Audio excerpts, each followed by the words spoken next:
across the UK, on DAB+, on YouTube, on your mobile, and on your side. This is Talk.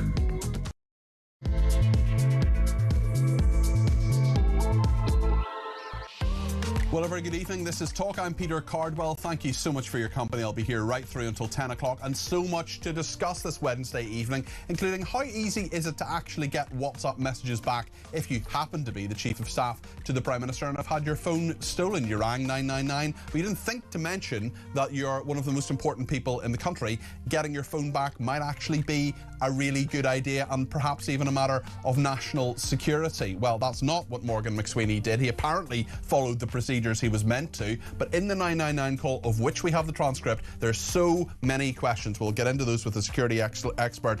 We'll get us in a moment. On the debate desk, Luke Hilliard and Emma Wolfe will join us to go through all the big stories of the day, including that Huw Edwards drama. Did you see any of it? What did you think? We'll talk about Iran as well with the former UK ambassador to Yemen, my favourite foreign affairs discussion buddy, that is Edmund Fitton Brown. We'll also talk about a row over Islamic prayers at a Church of England primary school. Why was this demonstrated? The school has had a number of complaints about it.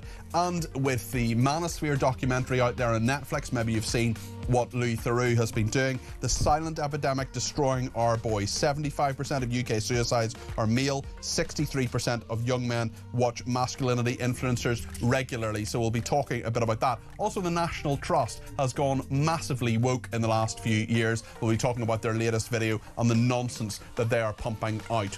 Lots to discuss. 0344 499 1000 is the number to call. You can text me at 72222 with the word talk in your text. You can tweet me at talkTV. Follow me at Peter Cardwell. You can also send me a WhatsApp voice note. Less than a minute, please. 0344 499 1000. Send it through and we'll play it out. You can also send me a WhatsApp text message on the same number and give me a ring on that main number, 0344 499 1000. So much to discuss in the next 3 hours between here and now and 10 here on Talk.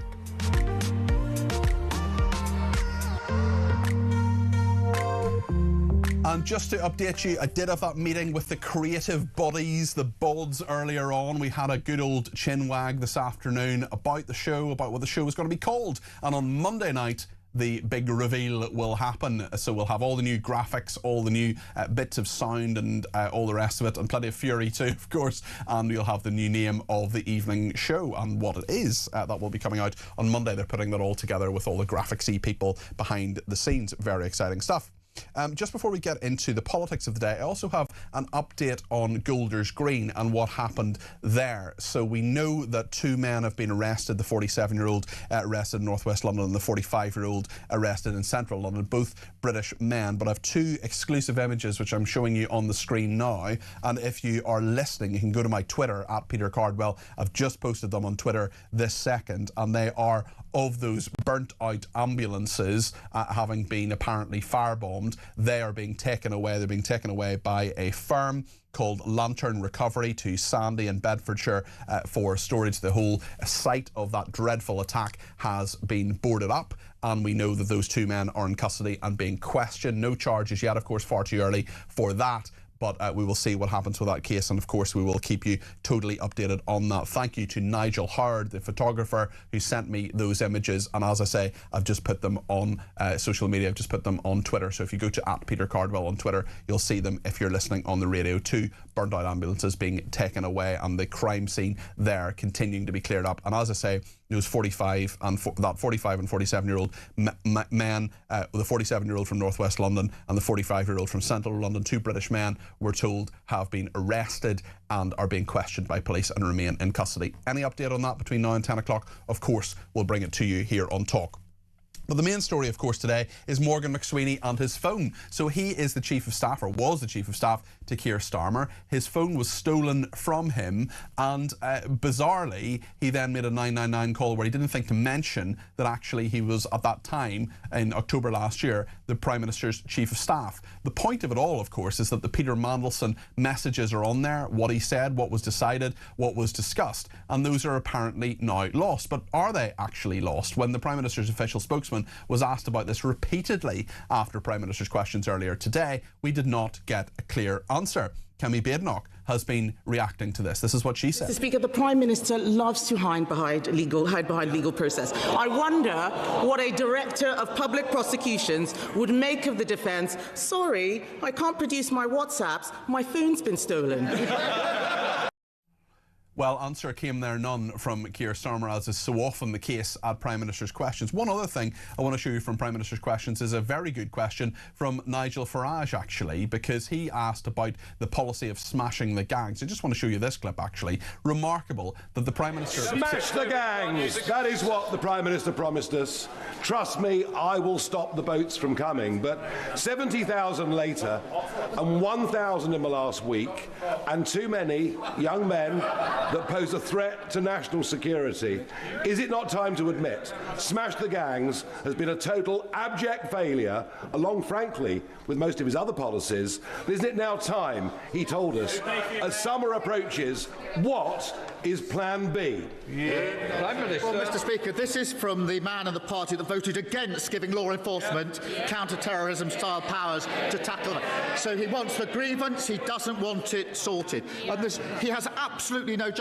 He again said, let's join the war, let's all go to war. I want to make it perfectly clear he wants the war. A week later, screeching U-turn, we don't want to go to war. And he says, trust his judgment. Mr. Speaker, it's hard to take anything he says seriously. He promised lower tax, and now reform councils are hiking council tax by 9%. In Worcestershire, this is what he said about Worcestershire. He said, we took control of a virtually bankrupt council. I wish we hadn't bothered. He asked for people's votes, and then he abandons them.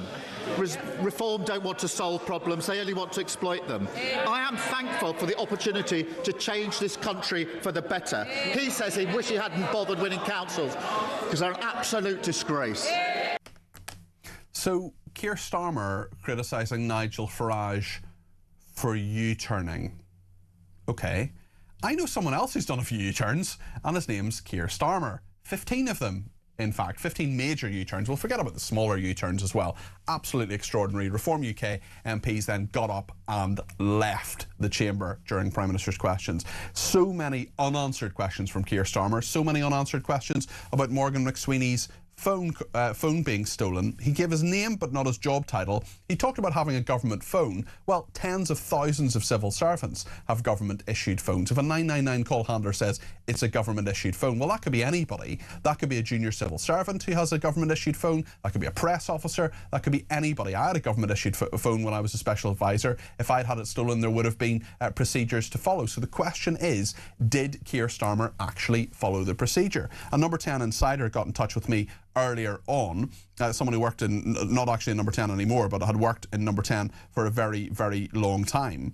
And this person, nearly 3 decades actually, and this person messaged me earlier today to outline the process as they understood it, and said that if a Number 10 member of staff has their phone stolen or misplaced, first they inform security then inform the parliamentary police, the guys on the gates essentially, and special branch, and if it's someone like Morgan McSweeny, the cabinet secretary is informed too.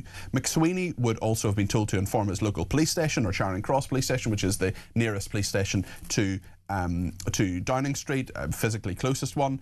IT would also be informed as they issue the encrypted phones.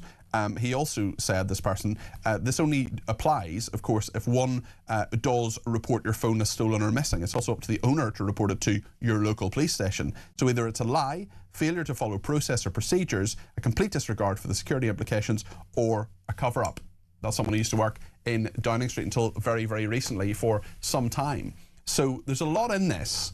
And the person I wanted to speak to on this is Will Geddes, the security expert, because so many questions. Do those WhatsApps actually exist? Where are they? What happens when your phone gets stolen? What happens if you're an important person and your phone gets stolen?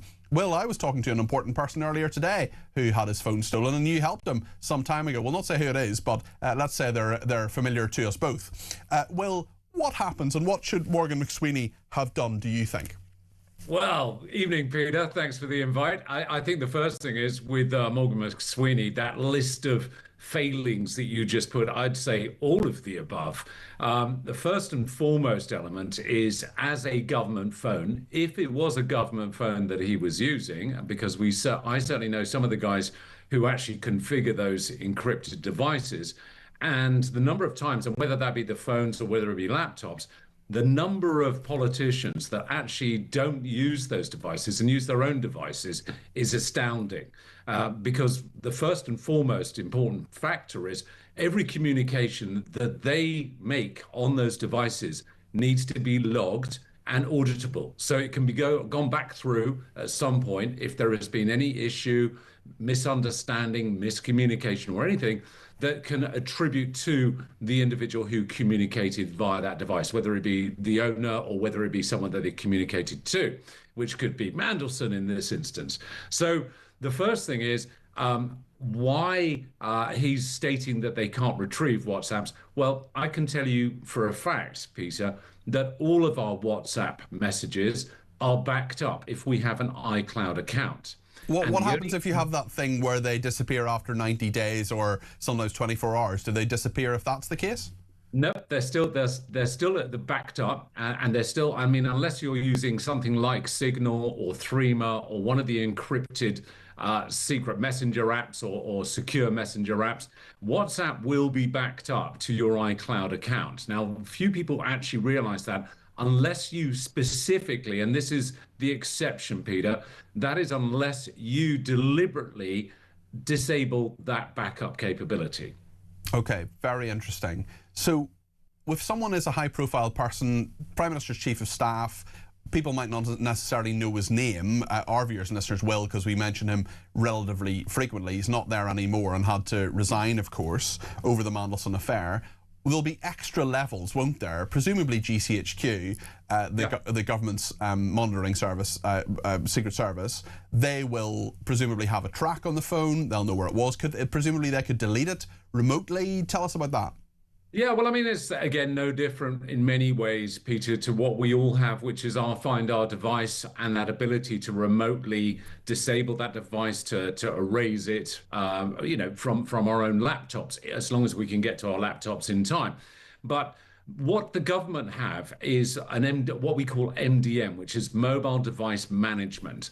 Now, that enables a remote part within the IT division to be able to sort out software updates, sort out any particular sort of problems that the user might have with the device. So with an MDM, they have also that ability to be able to disable that phone, to take it offline, and certainly prevent it being any use to anybody else and breaking it while we were, as we would term. I remember as well when I worked for the Home Secretary that her mobile phone had, usually when you have an iPhone, you can get the code wrong. I think it's up to 10 times, but on her phone, it was only 3 times. Yeah. And I mean, again, like you said, on standard users' iPhones, if you go into the settings, you can set it so that if someone tries that passcode a number of times, it will erase on the 10th time or after the 10th time.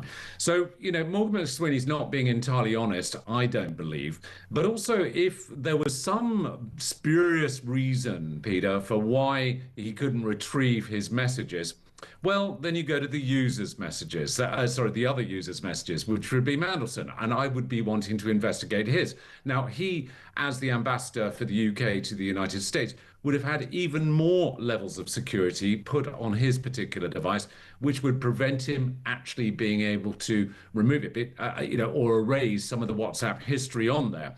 And another reason would be that GCHQ has that capability, that being an ambassador, certainly to a country as important as the United States, they would have the ability to be able to intrinsically remotely access it in the event that that device had been subject to, say, a malicious software like Pegasus. You may recall a couple of years ago, yes. Pegasus software had been embedded into people like Jeff Bezos's device, as well as many other people in the public eye, which was able to be able to mimic and clone all their messages, all their phone calls, turn on the camera, turn on the microphone, all sorts of things. Yeah, really, really interesting, Will, all of that. It's interesting as well that Joanna has been in touch and says, hi, Cardi P. Mandelson gets sacked on the 11th of September. I think that's right. On the 20th of October, Morgan McSweeney's phone was stolen just as questions are being asked. How convenient. Well, the timing is perhaps very inconvenient, actually, for Morgan McSweeny, because so many people are asking these questions now. It's also the fact that, it appears to be the fact that he was on his phone when the phone was stolen, so the phone was essentially open. The person didn't need to put a code in or whatever. It was done with facial recognition. If people are sitting at home thinking, I don't want my phone to be stolen, how can I make sure it's as secure as it can be for Joe Public, or someone like me who's not not in the Home Office anymore? What would your suggestions be, Will? So on Android, it has its own particular peculiarities, and I myself am an iPhone user, so I'm sure I'll get plenty of boos from some of the listeners and watchers for that. But iPhone does have a very good capability. If you go into the general settings of the actual device, you'll see that there is an ability to put in what we call the stolen phone or stolen device capability, which then makes it very difficult for the thief. So if you have some street rat who goes past you on an electric bike and grabs it out of your hand whilst you're actually on it, one of the first things they tend to do is put it into airplane mode, and then they ultimately, if they have it open, they can do all sorts of things to it. So again, if you go into the settings, you'll actually be able to find it pretty easily. But remember the passcode that you put in there, because it will be different to the PIN that you actually have to open the phone. Don't forget that. It's a bit like screen time protection or restriction. So again, you can put in another PIN. There are ways to navigate around it, but it's a bit of a pain. And then what happens if your phone gets stolen? Can you operate that? Can you go to your computer and disable the phone, or what happens? Yeah, you can go to your iCloud account on your laptop and literally log in, and then you go to your device, go to the Find My Device, and then you've got two options. You can either print up a message actually on the screen. So if you left it in a restaurant, a taxi, on a bus, whatever, and you want to actually retrieve it, and it was quite innocent, you just lost it, then you can do that. If it's been stolen, gets into the hands of the enemy, whoever the enemy might be, you can even erase it completely remotely as soon as it has a connection. How much, I mean, you've been involved in all sorts of tales of daring do with all sorts of dodgy characters right around the world. I mean, what's the weirdest phone story you can tell us about a phone being stolen and where it's ended up? Oh, God. Well, I mean, where it's ended up. I mean, there are all sorts of stories I could tell you, Peter, about phones and when they. But you'd have to kill me. No, obviously not, Peter. Obviously not. But in terms of how devices are being used for remote surveillance, certainly I would say most bugging that is done these days in a corporate environment, in a personal environment, a lot of it is SIM card transmitting rather than RF technology, which was the traditional sort of bugs and how they would transmit. So SIM cards are very much used. People will use phones. There have been a few occasions I know with celebrities where their partner has had a mobile phone like a Nokia or whatever, and they've actually stuck it to the back of a radiator or stuck it on the sofa right. and recorded things. Where the phones have ended up, everywhere from West Africa to China, Peter. Wow. So, sometimes when they're nicked, they get transported straight off there, they get factory reset. The one thing I would say is, unless you are someone in the public eye, someone important like you, Peter, highly unlikely that they're going to actually be interested in your content. So even if you've got compromising photographs, which I'm sure you don't, Peter, but if you did, then ultimately they're just going to erase the whole thing anyways. Yeah, that's it. Yeah, indeed. And essentially, someone said, oh, that'll have the Prime Minister's phone number in there with Morgan McSweeney's phone. And I sort of thought, yeah, but do you really want to ring Keir Starmer? Do you really want to chat? Do you really want to have a chat with him? I've interviewed him a few times, and you could do some nuisance calls, couldn't you, Peter? I suppose you could. There was someone actually who rang up, I think. Got through the number 10 switchboard actually to speak to Tony Blair, who did a very impressionist. He did an impression of William Hague sort of back in the day. Will, very, very good to talk to you. Thank you very, very much indeed for telling us all of that. And as for the person Will and I both know, it's someone you may be familiar with too, perhaps even on these airwaves, who Will helped get a mobile phone that had been stolen.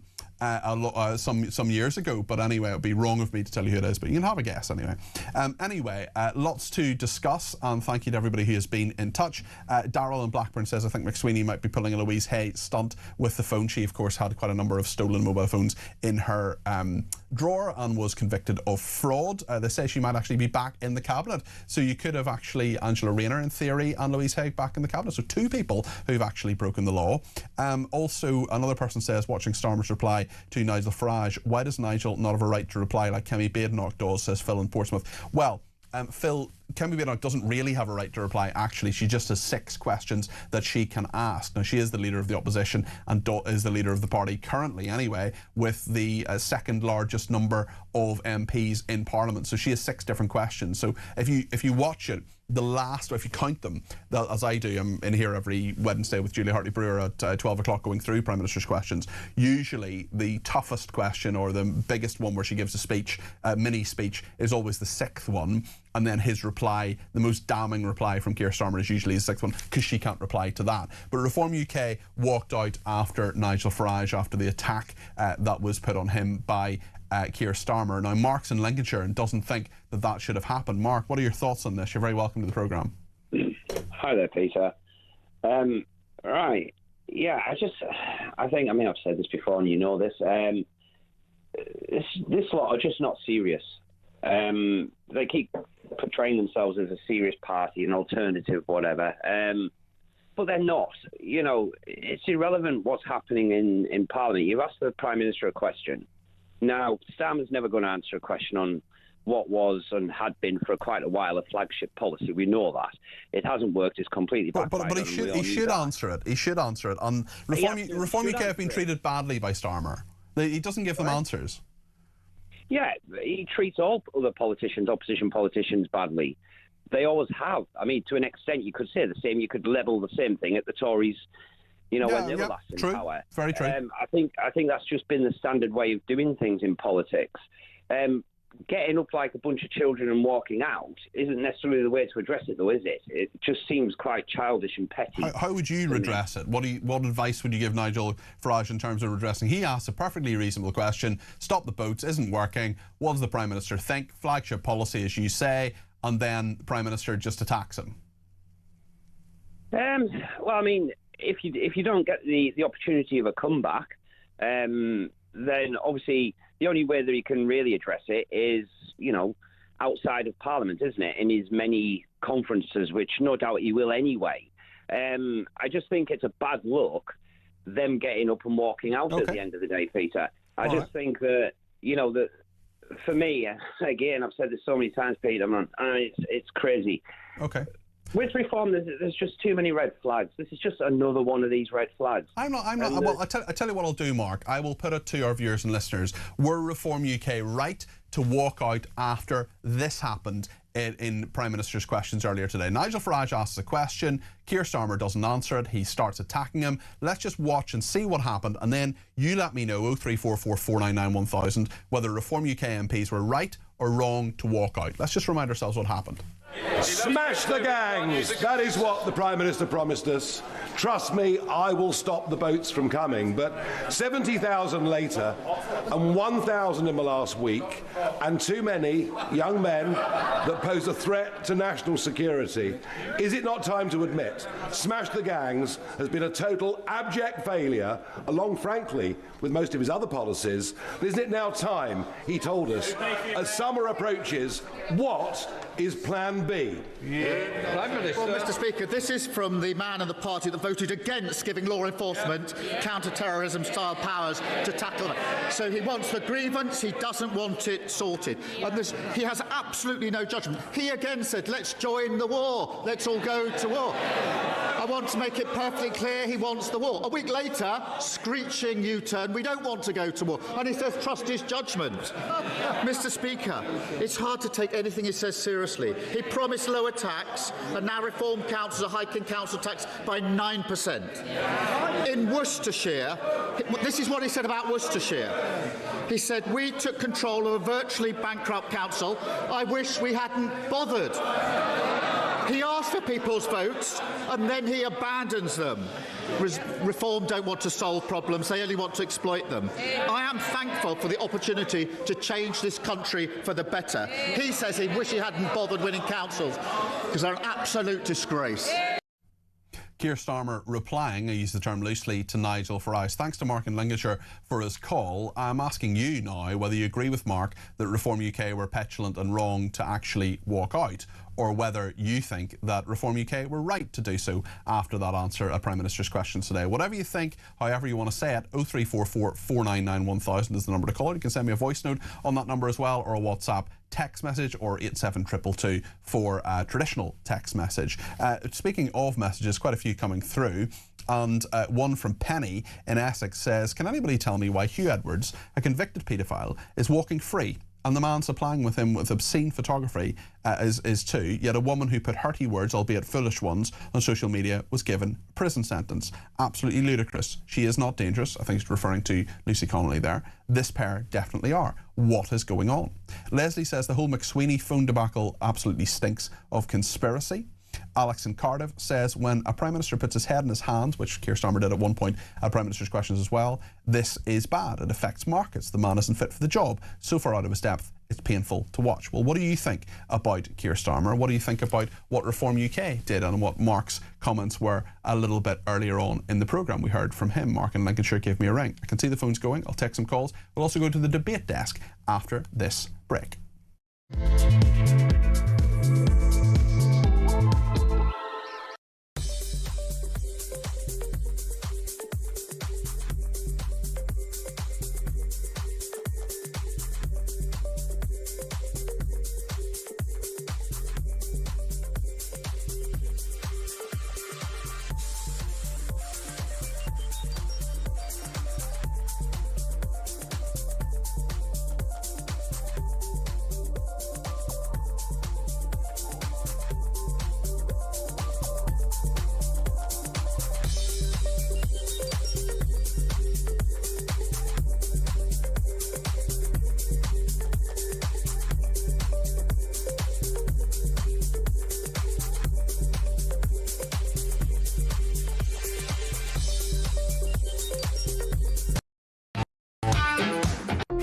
Is facing its gravest test in decades, and the royal tea from Talk is your front row seat. With royal reputations under pressure and probing questions about public trust, we unpack every twist and revelation with the biggest names in the business. From the throne room at Buckingham Palace to a mansion in Montecito, we follow every royal ripple. Never miss a moment of The Crown in crisis. Subscribe to the royal tea from Talk on the app or wherever you get your podcasts.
Across the UK, on DAB+, on YouTube, on your mobile, and on your side. This is Talk. Well, lots from Wes Streeting today as well, the Health Secretary, talking about quite a number of different issues. He talked about the NHS recovery programme. We know that now about a quarter of people, up from 1 in 5, are actually happier with the NHS, although it's lower the younger you get. Let's just have a look at what Wes Streeting has been saying. Failure has been tolerated for too long. Staff know it, patients feel it, and I won't stand for it. We won't have succeeded in changing the NHS until we change it for the patients who are suffering the worst services in the country. That's why I'm announcing today a new intensive recovery programme. This will target the worst performing providers, sending in our best leaders, and where necessary, delivering the structural changes needed to get them back on track. No more turning a blind eye to failure, even if it means taking the most radical route of breaking up the trust. Coming back. Wes Streeting took a pop at Reform UK as well today. We are seeing a tide of racism in this country, and a type of racism that I have never seen before as someone who was born in the 80s. It's the type of open, unapologetic racism I heard described to me as a kid from the 1970s. It is back. Reform fuel it, their politics benefit from it. A different type of threat to who we are and what we stand for. They have the audacity to dress up nationalism as patriotism and claim that they are the party for the working man and woman. At the same time, they are an affront to this country, its history, its heritage, its values, and its National Health Service. So yes, Reform are a very different threat. I think they're an existential threat to this country, who we are and what we stand for, and if we can't defeat this lot, then we shouldn't be in the business of politics at all. We're going to take them on and we're going to beat them. Wes Streeting there, the Health Secretary, talking about Reform UK. He didn't mince his words. He called them an existential threat. He said they're fueling racism. Well, I'm delighted that Emma Wolfe, the writer and broadcaster, and Luke Hilliard, who's the author of Enough, Why It's Time to Abolish the Super Rich, are both with me on the debate desk. Luke, maybe we'll start with you. What do you think of what Wes Streeting said there? So it's interesting what he said about the NHS. The short summary is that it's getting better under Labour, according to public perceptions, but it's still bad. 26% people are satisfied, up from 21%, so there's a small improvement. The number who are dissatisfied is down to 51% from 59%, but still twice as many people are dissatisfied as are satisfied. And I think his plans for reforming the NHS are to be applauded, that he's got that ambition and that he's demanding higher standards. Equally, though, I do think we need to look at public health in the round.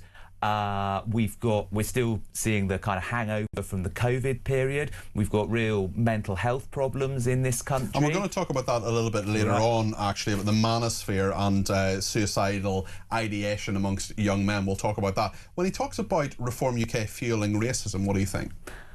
Yeah, I mean, I think that's he's obviously stepping outside his his brief as Health Secretary there.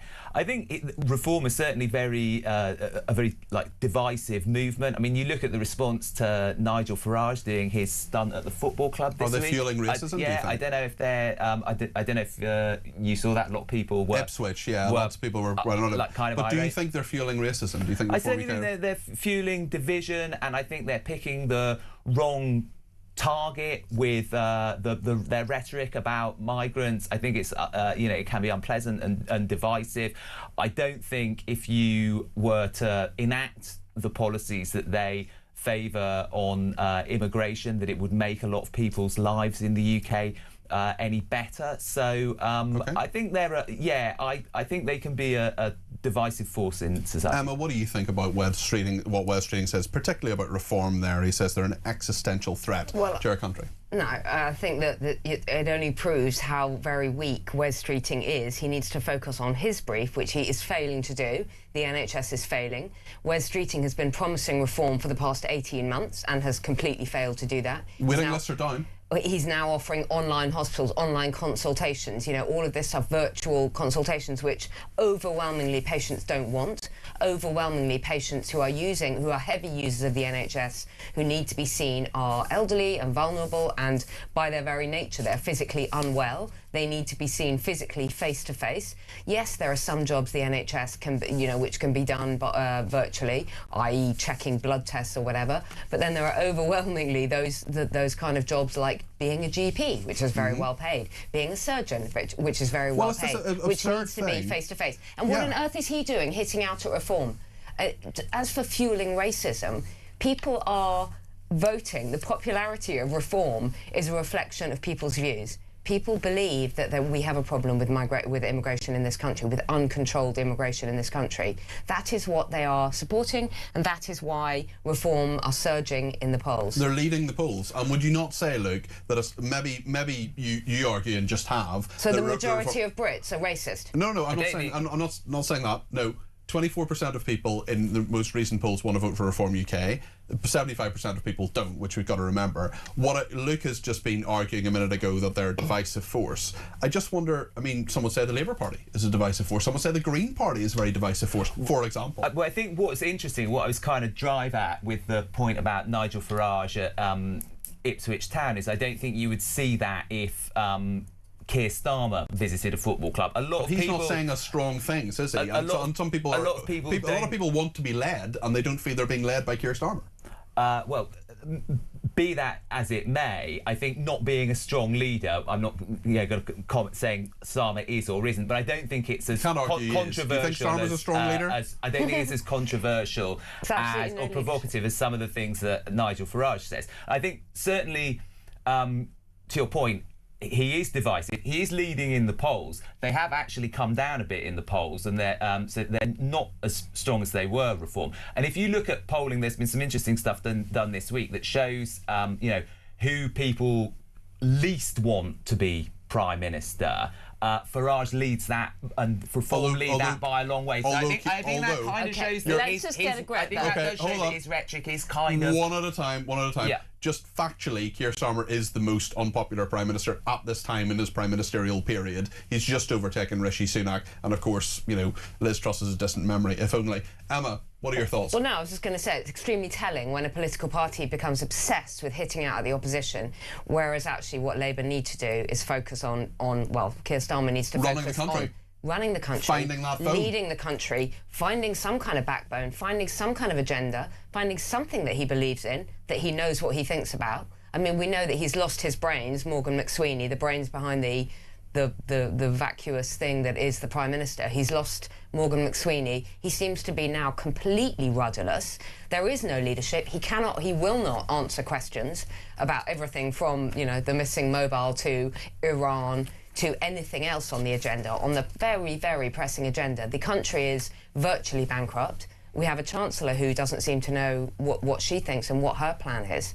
So the idea that you focus on reform, we're 2 or 3 years out from a general election, the idea that the Health Secretary, who's leading an NHS that has a vast budget, even vaster workforce, Wes Streeting, instead of delivering on the endless promises of reform for the NHS, which it desperately needs.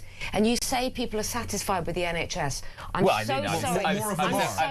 so sorry, Luke. Hold on. More of them are satisfied than were before. It's still only 1 in 4. These are polls. Has any of us ever been polled on this? No. Yeah, but you don't... Okay. Well, come on. No, hold on. Hold on a second.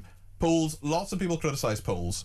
Polls are a snapshot of what the public thinks at one time. You don't need to eat a whole bowl of soup to know what the soup tastes like, Emma. It's a sample of people. You may not have been asked, I may not have been asked, but there is also real life experience. Yeah. And I would say... And when you speak to the people in your life around you, in your own experience, is the NHS failing? Is it not? Are you able to get appointments? Are you not? Is your mum, your aunt, your grandma's hip operation being cancelled again and again? I've got young kids, and I would genuinely say that there has been an improvement in the NHS in the last couple of years. Like, it is very... In your personal experience? In my personal experience, exactly. It is very noticeable that if your kid catches a virus or bangs their head or something, you go to A&E, there's not the waiting times that you were getting to a couple of years ago. We were on holiday in Cornwall in the summer, and one of my kids got sick. We were able to see a GP almost instantly. They recommended a trip to A&E for us in the nearest sort of big town, and again we were seen instantly.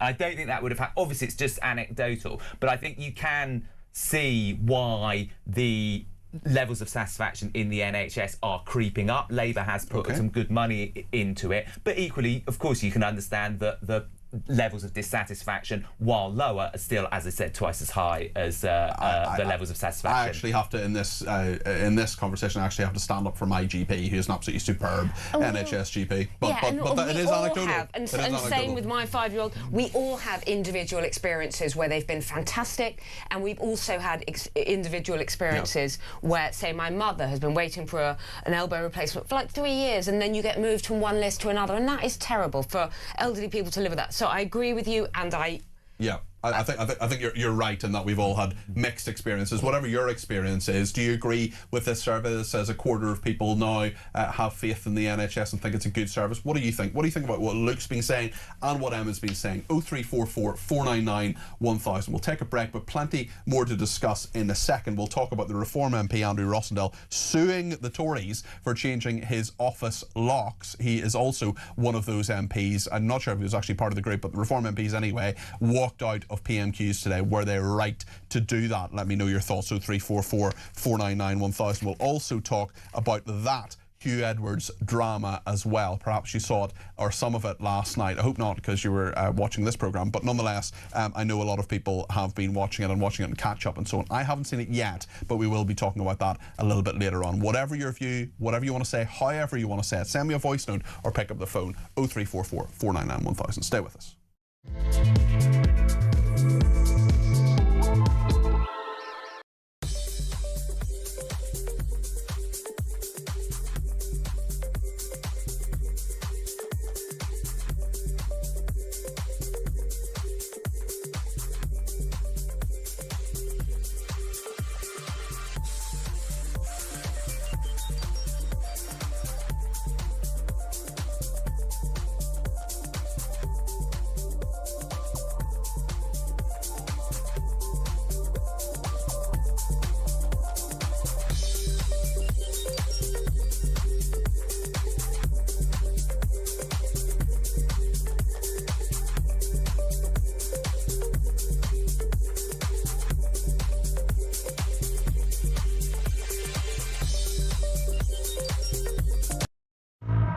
The Crown is facing its gravest test in decades, and the royalty from Talk is your front row seat.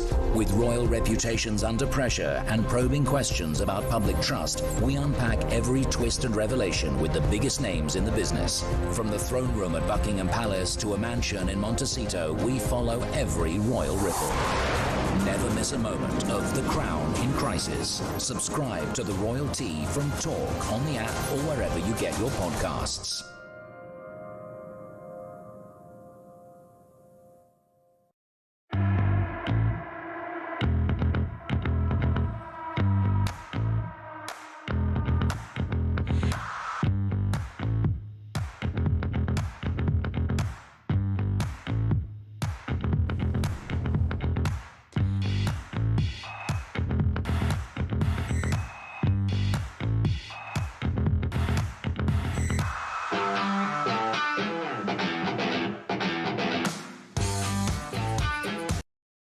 Across the UK, on DAB+, on YouTube, on your mobile, and on your side. This is Talk. Natasha's been in touch and says, my goodness, Peter, what a bunch of hypocrites saying that Reform are divisive when Labour are so into identity politics. Gary says, what's the point in Reform UK attending Parliament for Prime Minister's questions if the Prime Minister doesn't answer the questions? Instead, he replies with a pre-scripted attack about a totally different subject. Well, that's a very, very good point, Gary. I mean, we do need our politicians to start answering questions. It's frustrating for me sometimes interviewing them as well. Ali says, just because Morgan McSweeny says his phone has been stolen, just use the messages from the ones he was messaging the other phones. It's that simple. Sasha in Norfolk says Labour must be so scared of reform. The only fear I've got is from the extreme left. Now there is a real racism threat, says Sasha. And Bob has been in touch as well to say West Reading's comments today about Reform UK uncontrolled migration is about fairness to UK taxpayers and unsustainable economics, not racism, says Bob. Well, lots more to discuss on all of that. 0344 499 1000. We sort of didn't talk about the missing phone. We sort of talked about it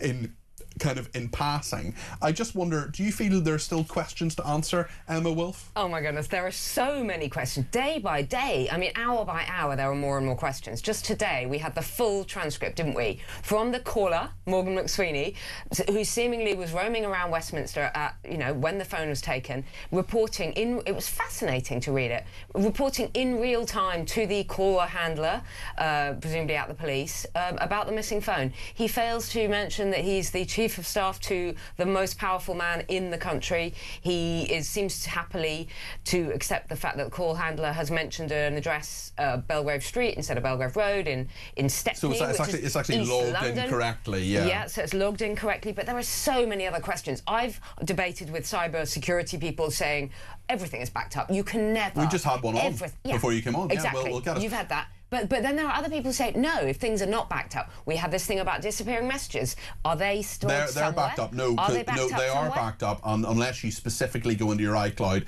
and say you don't want them backed up. They're still backed up. There is still a digital footprint somewhere, whether it's on a hard drive in India, whether it's on a cloud system in Montecito. Or just GCHQ having it. Do you think Harry and Meghan have the records in Montecito? Luke Hilliard is with us too on the debate desk. What do you make of this, Rob? I mean, that was what kind of struck me about it, just that he's one of the most powerful people in the country and he's going around with a regular phone. Just it was a government-issued phone. It would have had enhanced security. Right. But isn't it weird? And then also just that he calls the police. I would have thought that if the Prime Minister's top advisor loses their phone, is robbed in the street, there'd be some James Bond type figure at number 10 straps not the quite how it on. works, but there is a, in fairness, he did tell number 10, and there is a procedure that the security services go through. But it is interesting, and it is the timing, as Kemi Badenoch put it, was at the very least unfortunate, given that they would decidedly inconvenient, I'm sure Morgan McSweeny would say, because he wants to fully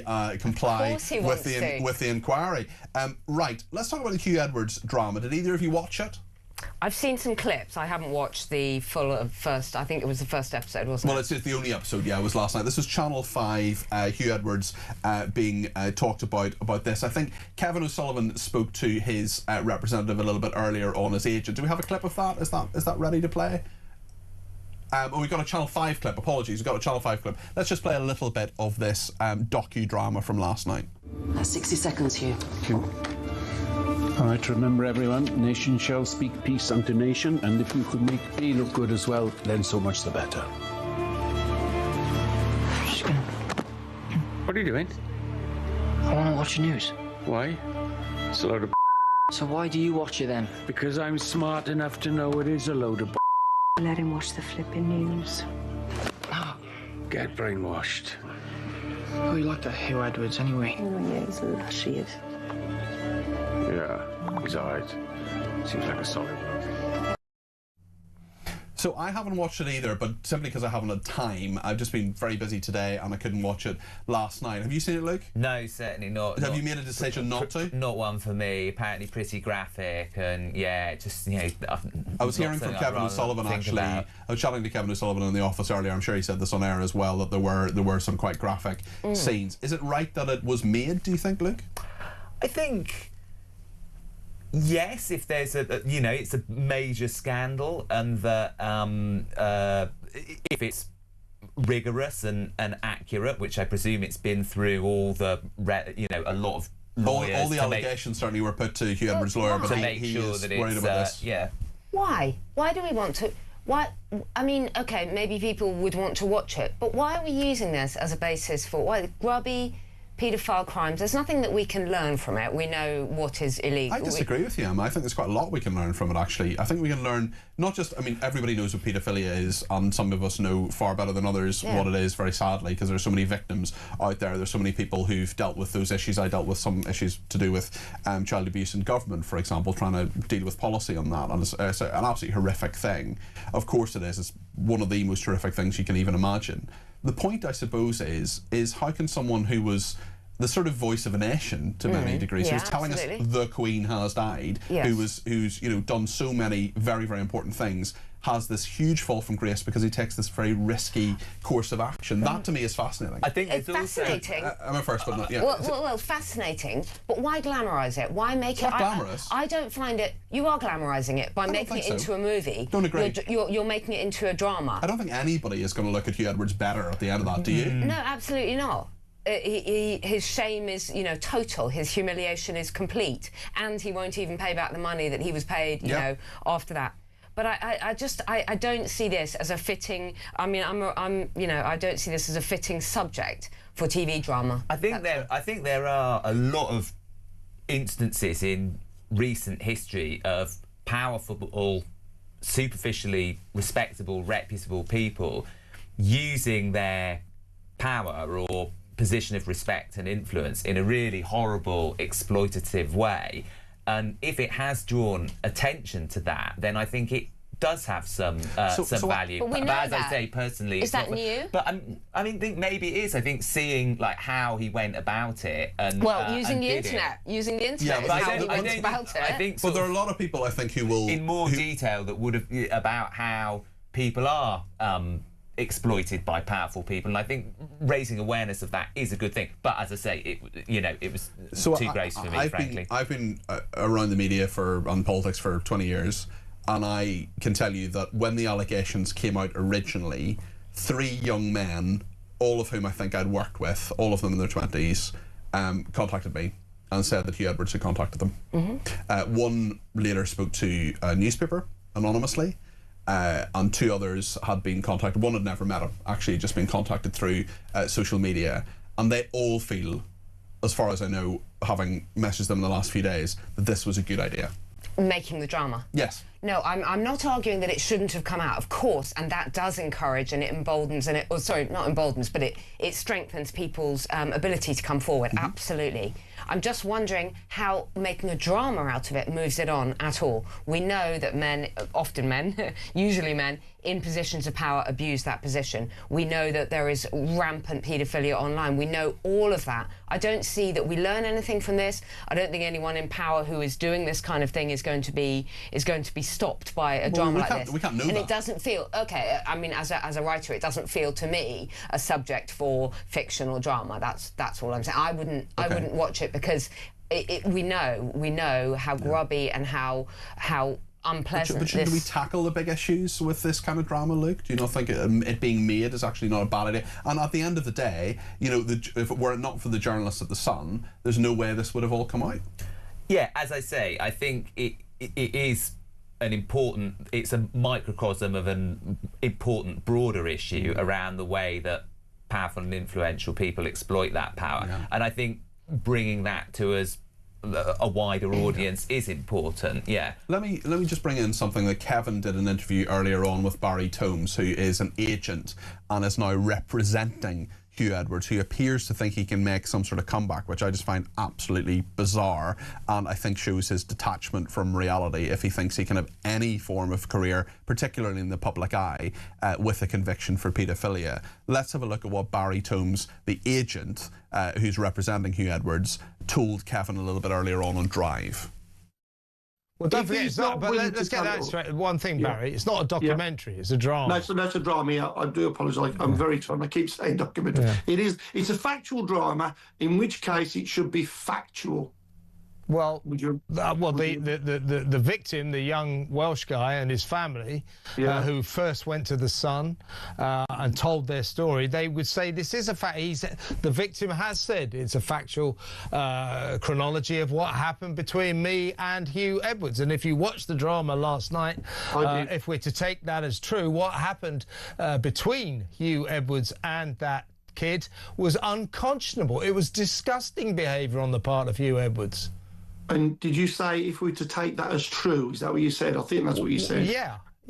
And you are right. I don't know the truth because I wasn't there. What I've done is, and I think it's a reasonable thing to do, I'm more than good to put my head above the parapet. This isn't a disguise. I'm letting people know I am what I do. I think there's a pattern that happens here, and I don't know why his employers didn't see it, why didn't people around him. If we can educate people, and if we can stop the next Huw Edwards or the next whoever, then I may have done something good here, and I don't want any money for it. What do you make of what Barry Tomes is saying? He's representing Huw Edwards. He says, I don't want any money for it. I mean, he's trying to pretend that there are lessons to be learned that's going to stop people. I mean, I really... He also said, I don't know what the truth because I wasn't there. Well, none of us were there apart from Huw Edwards and his victim, and he's been convicted in a court of law. It happened. It is a matter of law. I didn't quite understand his point. I'm trying to do some good here. I didn't quite see what that actually was. I think he could do good by saying, Huw, you're never going to be on TV again. You're not going into the jungle. You're not going to restore your character. This isn't like some row you've had on Twitter with somebody. This is paedophilia. Seriously. Right. I want to ask you about one more thing before we go to the news and here on the debate desk, and that is the Reform UK MP Andrew Rossendale suing the Tories for changing the office locks. This is fascinating. He's a defector from the Conservatives to Reform UK. Told the High Court he was barred access to his panic room at Margaret Thatcher House after joining Nigel Farage's party. He is suing over claims that he cannot access a personal panic room after the local Conservative Association locked him out of its building. He was the Tory MP for Romford since 2001, but has since joined in January Nigel Farage's party. Luke, what do you make of this? The story had bypassed me, as largely had the existence of Andrew Rossendale, but it's an interesting story. Obviously, the kind of Tory reform dynamic is kind of interesting at the moment. I think it's quite telling that there've been these big high-profile defections from the Tories to reform, just as their poll numbers have actually started to plateau/dip a little bit, and I don't think it's in reform's interest to accept too many of these. Well, Nigel Tory Farage defectors. says from the 7th of from the 7th of May, the local elections, that's it, no more. Emma, your thoughts on this? Well, I think, as Luke says, the Tory defections to reform have been great watching. The Robert Jenrick one was box office. Absolutely brilliant, Yeah. you know, and then the allegations of, I mean, it's Morgan McSweeny stuff, the excitement of this, you know, the potential that actually his office had been sort of infiltrated, and that, you know, the memos, the notes for one of his speeches had been found. Yeah, exactly. All of that. I mean, it's great. On the classic cock-up rather than conspiracy, Absolutely. thick of it kind of stuff. Absolutely. Yeah. But, you know, I mean, credit is he right to take the Conservatives to court, to High Court? No, look, I think he needs. He's defected. He needs to move on. Get yourself another office space. Go work in one of the one of the many cafes around Westminster. Whatever. You don't need your office back. You don't need your panic room back. Thank you move both. on. Well, I know that people have certainly given threats to Andrew Rossendale, so he may well feel vulnerable. I'll ask him about it certainly the next time I have him on the programme. For the meantime, Luke Hilliard, who's the author of Enough, Why It's Time to Abolish the Super Rich, and Emma Wolfe, the writer and broadcaster. Thank you both very much for joining us on the debate desk. Thanks also to the texter who says it makes me even more determined to stop paying my TV licence. I'm not funding the BBC anymore. I don't want to see things like Channel 5 put out on Edwards. Dan says Emma is bang on the money. This disgusting newsreader is being glamorised. Having a documentary is one, but a drama, 3 question marks. Another person says TV is supposed to be entertaining. Edwards is a national embarrassment. What is wrong with people now that we want to watch a drama about it? Broken on every level. Welcome to the UK. I will say I will be watching it. I'm going to watch it on Friday. I've got a day off on Friday and I'm going to watch that. Dave says, good evening, Peter. I watched the Huw Edwards programme this morning and was a really hard watch, to be honest, and it's a disgrace that he's not serving time in prison. It just shows if you have money, you can get out of anything. Well, it should be said that, yes, Huw Edwards certainly has money, but there's an awful lot of people who've done the same thing as him, who are given, like him, suspended sentences, which is a disgrace for any form of paedophilia. I think you should be doing time, but that is my opinion. What do you think? 0344 499 1000. So much to discuss. We'll talk about Iran and what has been happening in the war in just a few minutes' time and get your reaction to all of that too. Plenty more to come here on Talk, so stay with us right up until 10 o'clock.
across the UK, on DAB+, on YouTube, on your mobile, and on your side.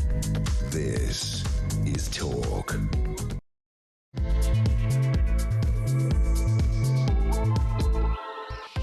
Very good evening. It's just gone 8 o'clock. I'm Peter Cardwell. Thank you so much for your company here on Talk. So much to discuss between now and 10 o'clock, including what is happening in Iran. Trump says he'll unleash hell if Iran refuses the peace deal. But is there a peace deal? What's actually going on here? And are we in a situation where Trump is negotiating with Iran? My favourite foreign affairs commentator by a country mile is Edmund Fitton-Brown, the former UK ambassador to Yemen. We're really privileged to have loads of people who are great on this station, but Edmund is the gold standard. He is going to give his expert analysis on what the flip is going on with this in just a second. We'll hear as well from Caroline Levitt and what she's been saying at the White House and here in the UK as well. Starmer criticising Kemi Badenoch. Very interesting PMQs today because Reform UK walked out after Nigel Farage asked a question, was attacked by Starmer, and then he and his fellow Reform UK MPs went away. We'll talk about the manosphere and the problems with male suicide in this country,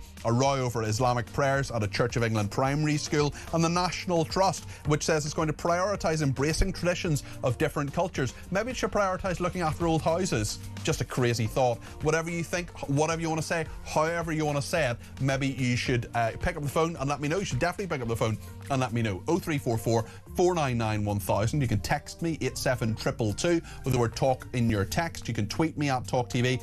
Follow me at Peter Cardwell. You can also send me a WhatsApp text message or a WhatsApp voice message, both on 0344 499 1000. Keep your voice messages to less than a minute, please, if you would. Send them in, we'll play them out. You can also give me a ring on the main number, 0344 499 1000. So much to discuss here on Talk. Stay with us.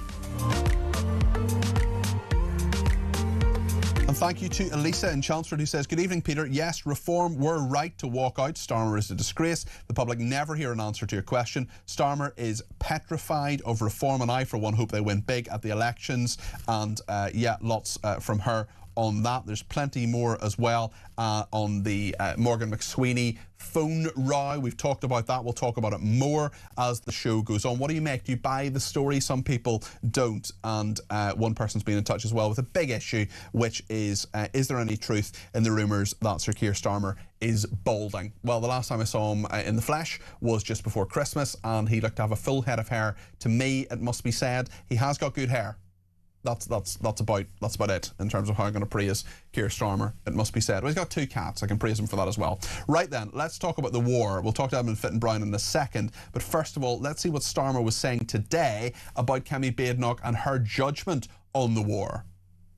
She wanted to jump into the war without regard to the consequences, and then do a mother of all U-turns, and now she's stranded without a thought-through position. And Mr. Speaker, when she was asked at the weekend whether she approved of the war, she said, that's a difficult one. It certainly is if you've got absolutely no judgment.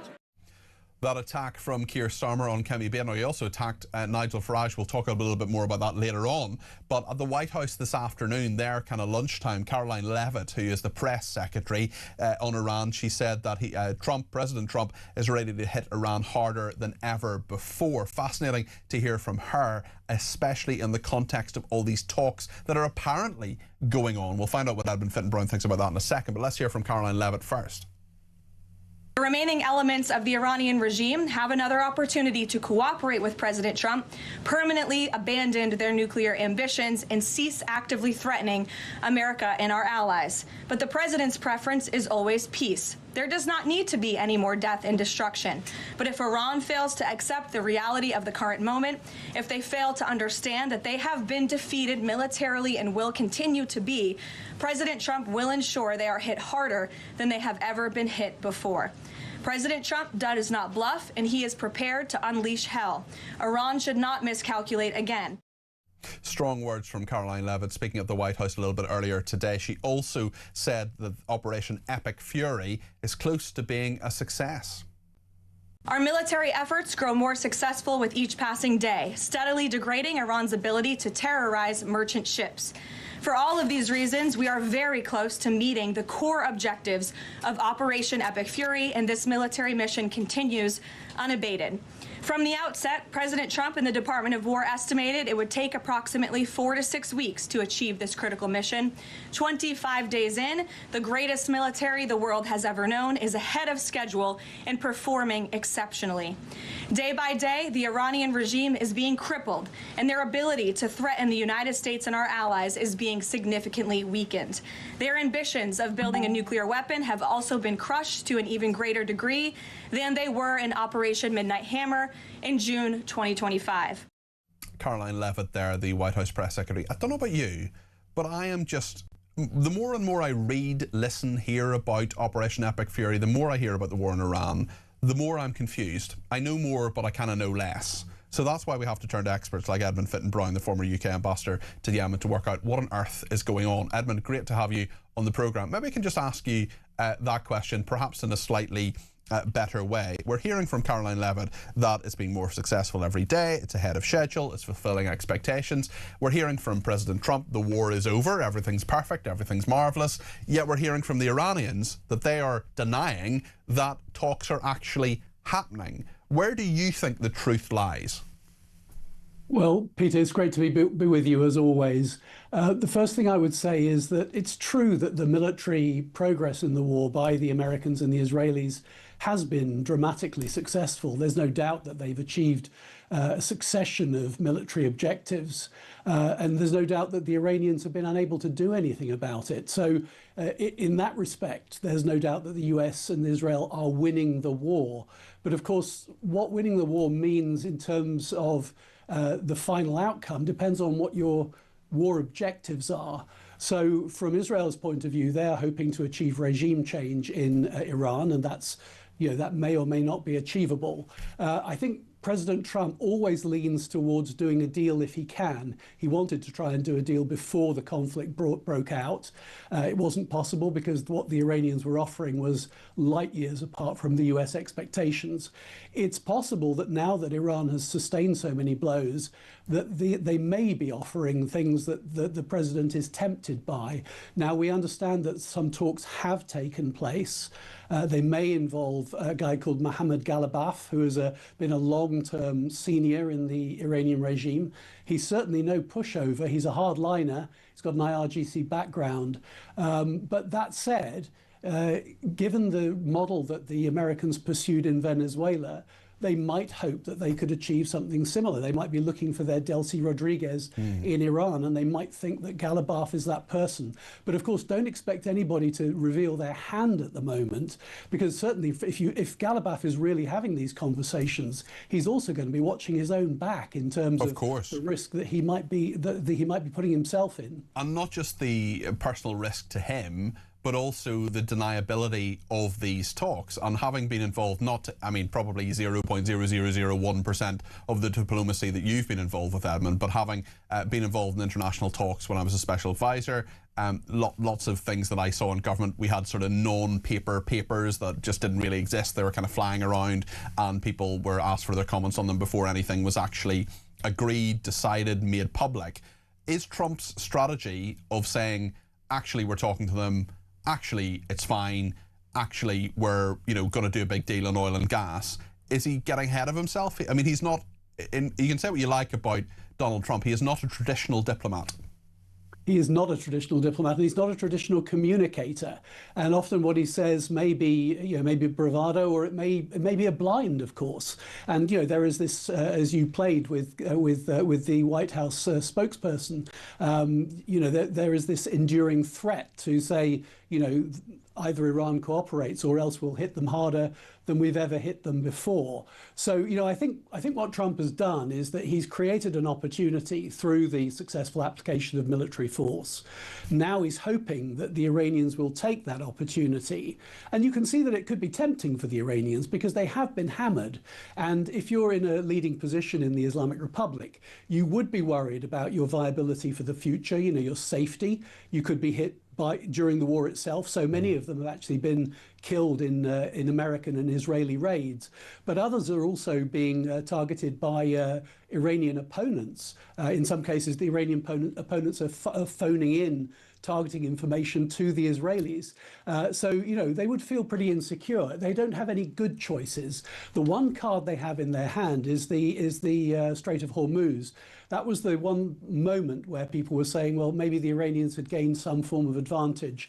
They were controlling the straits, ships were unwilling to go through, and oil prices were spiking. But they also know that the Americans can reopen the straits in due course. So this might be the moment that they try for a deal.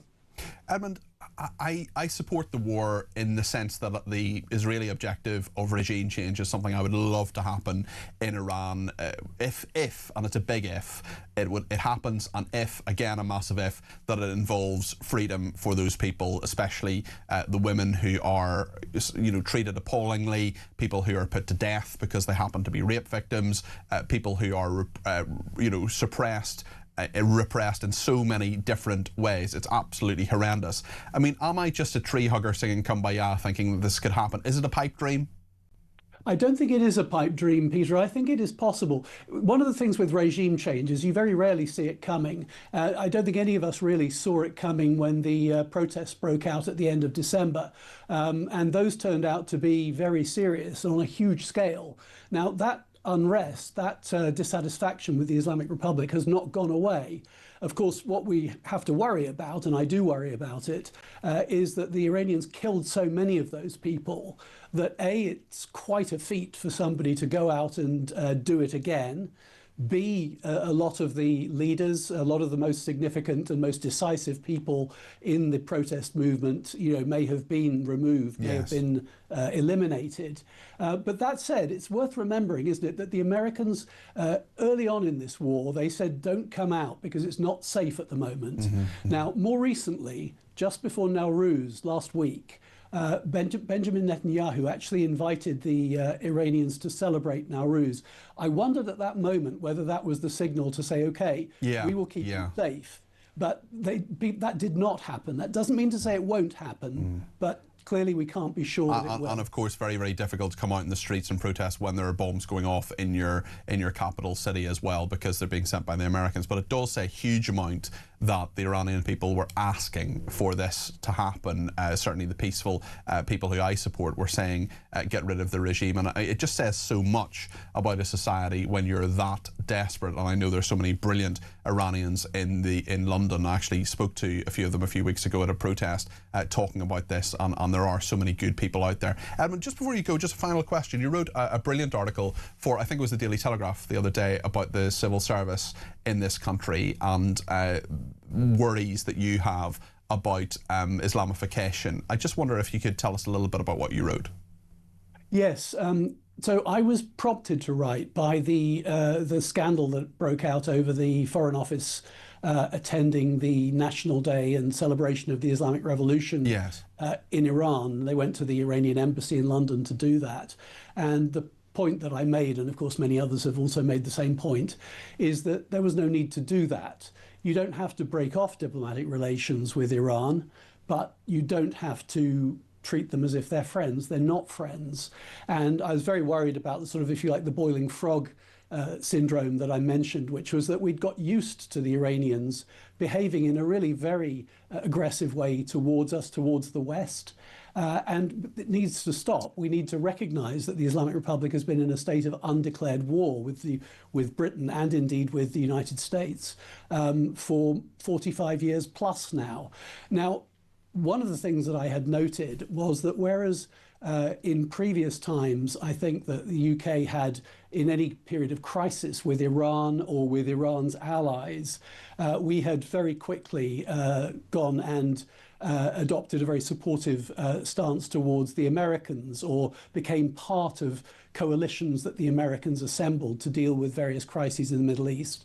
And I was concerned that what had happened now was that whilst the government clearly has some reservations about the war in Iran, and you played the disagreement between Starmer and Badenoch about positioning on the war, My worry is that we've ceased to be clear about who our friends and enemies are in the region.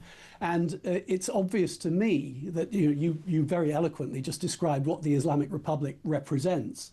It is an absolute monstrosity. And its friends, Hezbollah, the Houthis, they are absolute monstrosities as well. And yet it seems that there was a great deal of confusion in the United Kingdom that set in after the 7th of October 2023 about, who are the good guys and who are the bad guys, certainly in that conflict. And my concern is that the UK has drifted to where it is more sympathetic to Islamist causes than it used to be. It's a really good article. You should absolutely read it if you're watching or listening out and about or at home. It's available on the Telegraph website. Edmund, as always, thank you. Edmund Fitton-Brown, their former UK ambassador to Yemen, always worth listening to. The big controversy this evening from lots of people is about Reform UK, though, today at Prime Minister's Questions. We heard about Prime Minister's Questions earlier about Iran, and if you want to react to that, please do give me a ring on 0344 499 1000. That's the number for WhatsApp text messages as well. And Dave's been in touch about Farage, and he says not only should Reform walk out, but all the opposition should walk out if the Prime Minister doesn't answer any questions. This is the moment just before Reform UK walked out, where Nigel Farage asked what I thought was a perfectly reasonable question of the Prime Minister. In response, all he got was attack. Let's remind ourselves what happened at lunchtime at Prime Minister's Questions. Smash the gangs! That is what the Prime Minister promised us. Trust me, I will stop the boats from coming. But 70,000 later, and 1,000 in the last week, and too many young men that pose a threat to national security.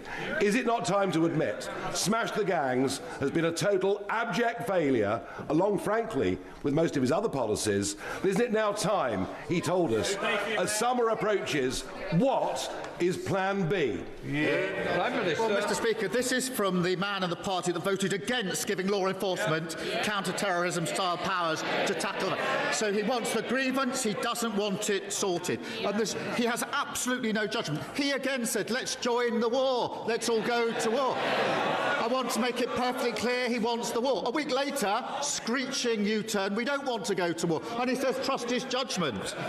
Mr. Speaker, it's hard to take anything he says seriously. He promised lower tax, and now Reform councils are hiking council tax by 9%. In Worcestershire, this is what he said about Worcestershire. He said, we took control of a virtually bankrupt council. I wish we hadn't bothered. He asked for people's votes, and then he abandons them. Reform don't want to solve problems, they only want to exploit them. I am thankful for the opportunity to change this country for the better. He says he wishes he hadn't bothered winning councils, because they're an absolute disgrace. Lots to get into on that, and Karen in North Wales has given me a ring on 0344 499 1000. Karen, what do you want to say about this? You're very welcome to the programme. Hi there. I'm going to be a bit greedy, if I may, please. 2 points, but they're very much related. 2 points. And they're very much related. First of all, you call him Mark, and I know Mark leans more towards Rupert Lowe, whereas I'm very much in the Farage camp, so we're never going to agree. But I totally agree with what Reform did.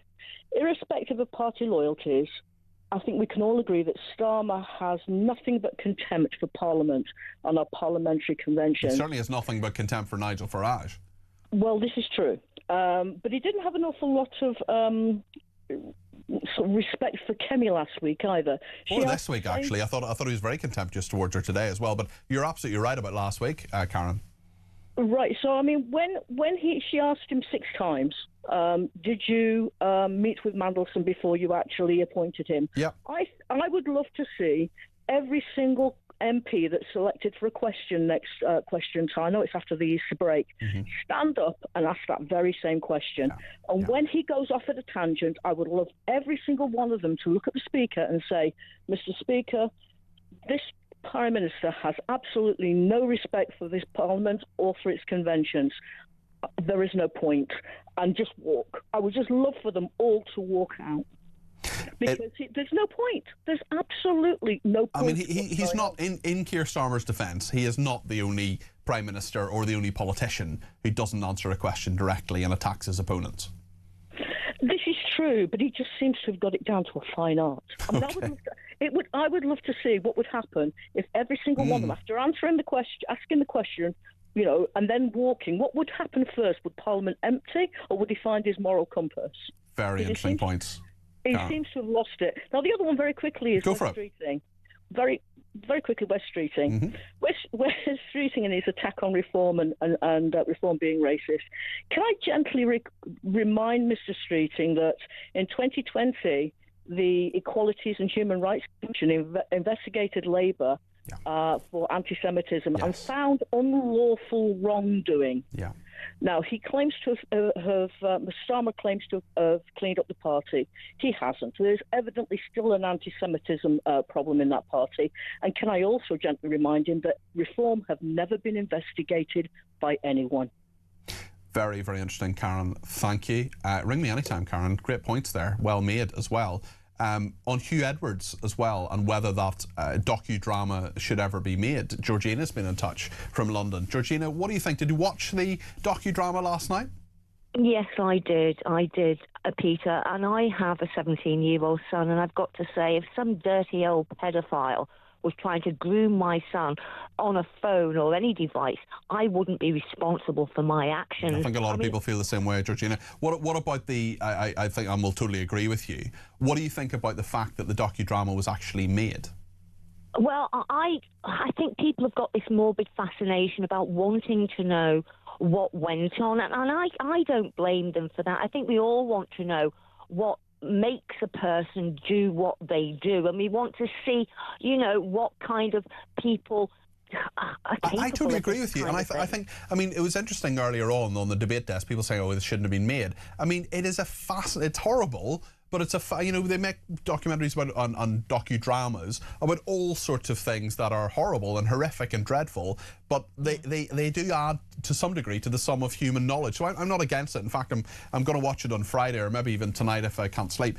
It'll be interesting. But on Huw Edwards himself, he thinks he can make a comeback, Georgina. Well, he actually said regarding this programme being made that he wasn't consulted. Well, I'm really sorry, but he didn't have to be consulted. He was found guilty of being a prolific pedophile and a predator. And also, in Channel 5's defence as well, they said they put all the allegations to a solicitor 6 weeks before broadcast. They gave him plenty of time to reply, and whether it's, you may not necessarily like Channel 5, but I'll believe them over Huw Edwards. Well, I would believe them over Huw Edwards as well, and I've got to be honest, people like Huw Edwards think they are untouchable. It makes me sick, Peter, to think on the right hand you can be incarcerated for 3 years for a tweet, and on the left hand, and let me call it the left hand because it is, you can be a sexual predator who's got horrific pictures of little children as young as 8 on your devices and get a suspended sentence by a corrupt judiciary. You still get paid by the BBC for a limited time after you've been found out and think that you can make a comeback. It just goes to show it's not what you know, it's who you know with the BBC. Well, I think it's also just the ludicrous nature of the judicial system in our country. Georgina, thank you for your call. Whatever you think of what Georgina said and the great points she made, the great points that Karen made, as well what Mark was saying earlier, whatever you think, 0344 499 1000. We're going to talk in a second about a row over children in a Church of England primary school who were encouraged to at least imitate how Muslims pray. It's a really weird story, and we'll get into that. We'll also talk a bit later on about the silent epidemic destroying our boys and the National Trust embracing traditions of different cultures. Maybe just run a few old houses and make some nice tea and scones. Maybe you should do that rather than trying to change the whole country. Stay with us here on Talk.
Crown is facing its gravest test in decades, and the royalty from Talk is your front row seat. With royal reputations under pressure and probing questions about public trust, we unpack every twist and revelation with the biggest names in the business. From the throne room at Buckingham Palace to a mansion in Montecito, we follow every royal ripple. Never miss a moment of The Crown in crisis. Subscribe to the royalty from Talk on the app or wherever you get your podcasts.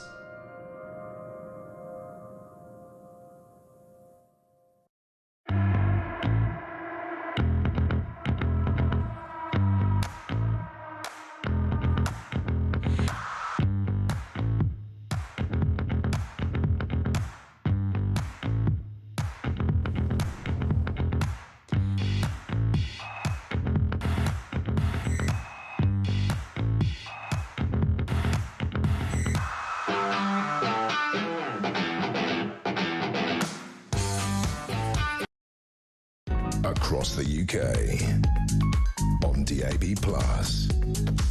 on YouTube, on your mobile, and on your side. This is Talk. Well, a Church of England school is at the centre of a row after claims children were asked to participate in Muslim prayer. This has been brought up by Richard Tice, who is the Deputy Leader of Reform UK, of course. He has written to Dame Sarah Mullally, who was just installed today, I think, as the Archbishop of Canterbury, over allegations a primary school in Richard Tice's Lincolnshire constituency, Boston and Skegness, encouraged 7-year-old pupils to kneel and bow their heads in the style of an Islamic prayer. They were allegedly coerced, manipulated and cajoled into the act, despite none of the children in the classroom being of the Islamic faith. The father who made the complaint, who has been talking to Richard Tice, claimed his 7-year-old daughter's class was shown a video of people kneeling on prayer mats in the direction of Mecca and reciting a prayer to Allah during a religious education lesson last Wednesday, before being told to have a go themselves. The father said he was shocked when he was putting his daughter to bed last week, and she said, "We did prayers to Allah yesterday." Now, the school itself involved and the Diocesan Board of Education said during the lesson, which began following the relevant lesson plan, well, that's good, as long as it follows the relevant lesson plan, pupils were invited to demonstrate some of the movements associated with Muslim prayer. Although this was outside the lesson's intended approach, it was not an act of worship, no prayers or religious words were spoken, and no child was required to take part. No mats were used, and pupils were not asked to face any particular direction. The school said it would undertake appropriate reflection to ensure future lessons continue to align fully with the intended non-confessional approach of RE. Well, Noria Khan is a journalist and host of Beyond Belief. Noria, any problem with this? Do you think it's the right thing, the wrong thing? What do you think? You're very welcome to the programme. Thank you so much, Peter. I think obviously there's a massive difference between, teaching a religion for the purposes of RE and then having children allegedly act out those prayers, especially when it comes to religion, quote unquote, like Islam, which I don't think it should fall under that category personally anyway. But in Islam, for example, just the process of prayer itself, as we've seen in parts of the UK and especially in Trafalgar Square last week, it is kind of an act of superiority and domination. And even just to convert into the faith of Islam, all you have to say is really a couple of words in Arabic, which is the main confessional of Islam. And I've heard in some RE classes, even if you ask the question, what is the main belief of Islam, when some of the students even say it in English, they get, made fun of by their other Muslim students for saying, now you're a Muslim. There's no way out. Right. Why do you think this is insidious by itself? You talked about Trafalgar Square being an act of domination. Those were the words used by Nick Timothy, the Shadow Justice Secretary. Why do you believe that to be the case? It's kind of this infiltration of this Islamist mindset, which is no longer kind of just to be out there doing dawah, which is kind of how they proselytize on the streets and try and get new converts. There's organizations out there such as MEND, which is Muslim Engagement and Development, who are very happy to do this slow burn kind of long march through the institutions. And a lot of that is to do with this kind of suited and booted institutional capture of our schools and universities. But that wasn't quite my question, Noria. I just wonder why you think Trafalgar Square in particular is an act of domination, because many people will say it's just people professing their faith. Oh yes, they're doing it in a mass way. I don't I don't believe in Islam. I don't believe in Christianity. I don't believe that people should be separated for the purposes of religious belief, as they do in Islam, as they did at Trafalgar Square. But if people just want to do it in a public space, as other religions have, what's wrong with that? It kind of goes back to the tenets of Islam itself, where there's no mandate for public prayers like this. You've got your mosques, and that's essentially where you're supposed to be worshipping. However, once you congregate in a mass like this, you're demonstrating the superiority of your religion. But surely every religion thinks it's every religion, by the nature of faith, is to say my religion is the right one. Catholics talk about the one true faith. Surely there is superiority in every faith, and that's maybe what those people would have thought. But certainly if Christians are praying, they're saying, look, this is our faith, your faith is wrong. True, but with Islam, it's very different because it's more than a religion. There's a political angle to it where it is, if you look at the scripture, it's in a state of war with the West. So it's constantly trying to assert itself in different ways of showing dominance. And this is one of them. It's kind of show we're here, we're big in numbers. This is a mass congregation. We've got young fighting age men, and we can take over one of the most important squares in the capital of London, which holds such a national memory and a sign of victory itself. Tell us about the actual act in the school.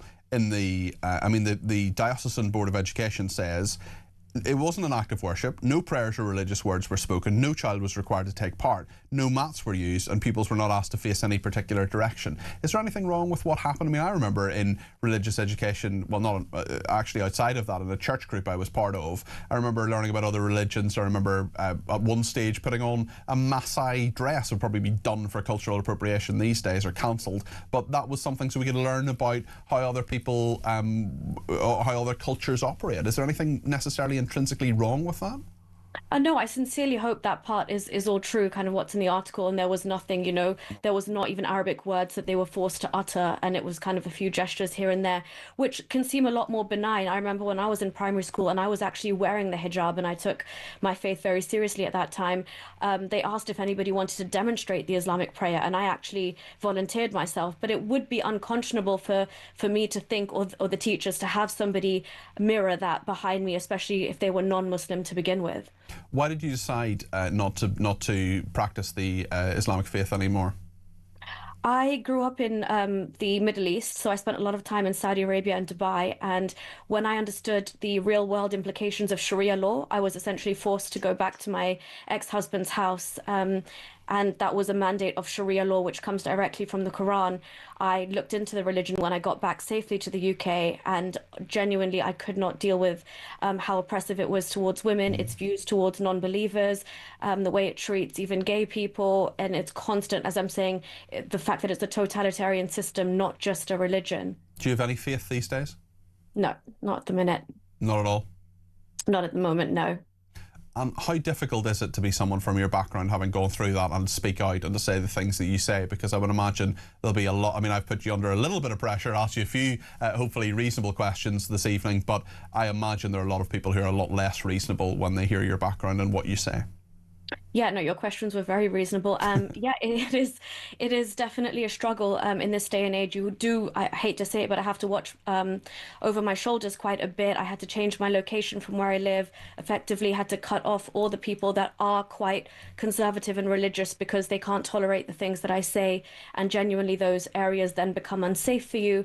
So you have to kind of, make a lot of life adjustments. And in a capital city like London, where you should theoretically be safe, it is not turning out to be the case, especially the more and more kind of we see these demonstrations every weekend, and with the war in the Middle East, it's always pretty risky. Noria, I hope we speak again very soon. You clearly have a lot of really interesting things to say, and I want to thank you for coming on the programme tonight. Noria Khan, journalist and host of Beyond Belief. Really interesting what you're saying there. What do you think about it? 0344 499 1000. Let's do a couple of voice notes before the break. First, on Wes Streeting. Now, Wes Streeting was saying that he believed that reform was very divisive and encouraged racism, essentially. I mean, that is a paraphrase of what he said, but certainly he was very, very critical of what Reform UK said. In fact, can we play the clip again, actually, of what Wes Streeting said? Because I want people to be absolutely clear on what Wes Streeting said before we hear Rob reacting to it from Rob's voice note. So do we have that clip from Wes Streeting? Yep, let's play it now. We are seeing a tide of racism in this country, and a type of racism that I have never seen before as someone who was born in the 80s. It's the type of open, unapologetic racism I heard described to me as a kid from the 1970s. It is back. Reform fuel it, their politics benefit from it. A different type of threat to who we are and what we stand for. They have the audacity to dress up nationalism as patriotism and claim that they are the party for the working man and woman. At the same time, they are an affront to this country, its history, its heritage, its values, and its National Health Service. So yes, Reform are a very different threat. I think they're an existential threat to this country, who we are and what we stand for. And if we can't defeat this lot, then we shouldn't be in the business of politics at all. We're going to take them on and we're going to beat them. Wes Streeting there. Well, Rob has sent in a voice note reacting to that. Good evening, Peter. Regarding Streeting saying that reform are a huge threat to this country, I can assure you who's a huge threat to this country, and that is him and his Labour Party. Who are the ones who want to start giving little children, young children, puberty blockers? Now, if that's not a threat to children, that's not a threat to this country by experimenting on kids, and I don't know what is. These disgusting Labour lot, they need to be absolutely ousted as soon as possible. Thank you, Rob. Pete has been in touch on the Huw Edwards drama. Good evening, Peter. I think Martin Clunes was very, very brave taking on that role of Huw Edwards. I don't think many actors would have took that role, to be honest about it, and I think Martin's very, very brave. These people, they lurk in every corner of everywhere in this country, don't they? But especially the BBC. Why are there so many of them that are linked to the BBC? It's an absolute disgrace that the organisation is allowed to carry on, seem to deny everything when these people get convicted. Really interesting you mentioned that about Martin Clunes. He certainly had a lot of plaudits for that. I wonder if he'll win any awards. I remember it was a few years ago, 2 or 3 years ago, that there was a brilliant docudrama about Jimmy Savile. It was haunting, it was grim, it was horrible, but Steve Coogan played Jimmy Savile, and it was absolutely brilliant. It was a really, really good drama. Margaret in Birmingham's been in touch and says, Reform were absolutely right to walk out. The Chamber never shows any respect to Reform MPs. Lots more coming, including talking about the silent epidemic destroying our boys. 75% of UK suicides are male. 63% of young men watch masculinity influencers regularly, in the whole context of the Netflix documentary, Louis Theroux's documentary about the manosphere. We'll talk to Simon Lee, who's the founder of Unlimited Courage and Young Kingmakers. We'll talk to him in just a second. Stay with us.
Across the UK, on DAB+, on YouTube, on your mobile, and on your side.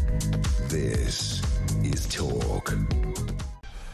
I want to talk now to Simon Lee. Simon is the founder of Unlimited Courage and Young Kingmakers. There's a really, really interesting report that he has out talking about the data around the silent epidemic destroying our boys. We are losing our boys, he says, while society debates the symptoms. A silent epidemic is destroying the next generation of men from the inside out.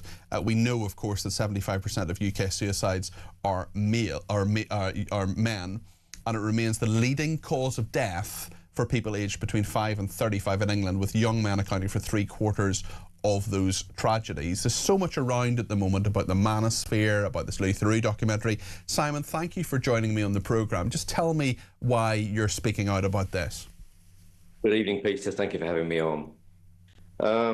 I think boys are stuck in the middle. I think they've got this idea of the guilt and shame they're being taught throughout schools at the moment. And they've got this other alternative, which is the manosphere. And I'm a true believer, you cannot guilt and shame boys into changing. Tell us, just before we get into the crux of this, tell us about that guilt and shame. How is that manifesting itself? Well, because I'm a full-time coach, I'm seeing these boys every single day. And I'm seeing some most alarming stories. So they're telling me that they're already being taught at school. They're having either visitors or they're being taught a part of the schooling about toxic masculinity, how they're inherently, they could be potentially dangerous for being male. And these boys are saying to me, it's as if we've done something wrong. It's making us feel guilty and ashamed for being boys. You cannot go about it that way. You're going to cause more harm than before. And that will drive them into the manosphere even further. I've no doubt. So what is the manosphere giving them? Because I saw the documentary. I know that there are, I mean, there's some, I work with quite a number of young men in this office, for example. Some of them have said they've, looked at some things from Andrew Tate, from various other influencers, including some of the ones like HS Tiki Toki, who was in the documentary, a deeply unpleasant individual. And there's some really horrible, homophobic, sexist, dreadful stuff there. But there's also an overarching idea that actually you need to look after yourself, for example, you need to be physically fit. There are, some positives, one might argue, and that affirmation is there, and perhaps these young men aren't finding that from elsewhere, so they look out for it there. I mean, is that a reasonable summation of it? What's your sort of diagnosis of that? I think you're right. I think that they're being drawn in through the be physically fit, be physically capable. And a lot of boys said to me they like that message. And that's a good point. I like that message too. But once they're in there, then they learn about the exploitation, being disrespectful to women, and obviously going down the route of basically a lack of integrity and exploitation as a lifestyle, and only caring about yourself, not anybody else, which is the main thing I'm against. And I teach my boys completely the opposite. So on the surface, they look like they're both teaching courage, but actually courage was never about just looking after yourself and ignoring everybody else. And the individual you just mentioned just now, didn't he say on the show, I'm not doing this for anybody else? Yeah, I don't I'm doing care. it for myself. All I'm doing this is for myself. Because Huw said, why don't you just lead a good life? Set a good example. What did you make of the documentary more generally? Did you think it was useful, a good thing? I do think it was a good thing. I mean, for me, I found it quite comical. I found the men almost pretending to be alpha men and very masculine, but actually for me it came across as quite comical. It came across as the opposite. But I do think it's done a lot of good. I think it's really exposed it for what it is. I think Huw was right when he mentioned that anger is being used to justify not being exposed. They used to get angry when they started to get on any level of exposure. And I think that was very accurate and an insightful part of the documentary. I think it's... Sorry, go ahead. I think it's done some good, though. I'm glad it's come out. I think it's done some good. It's exposed it for what it is, I feel. Why have you got into what you do, this coaching and trying to help young men see a different way? Well, I was raised by 3 toxic men as a boy. That's how I got into coaching. So I know what men that can't be men. They can't live from courage. They cannot be protectors. They cannot be a masculine container for society to thrive, including for women and children. And when you can't do that, you start to explore cruelty. You start to explore cowardice. And that's what I grew up around. So coming out of that, I thought, I'm going to tell my story and I'm going to help other people that are going through a hard time.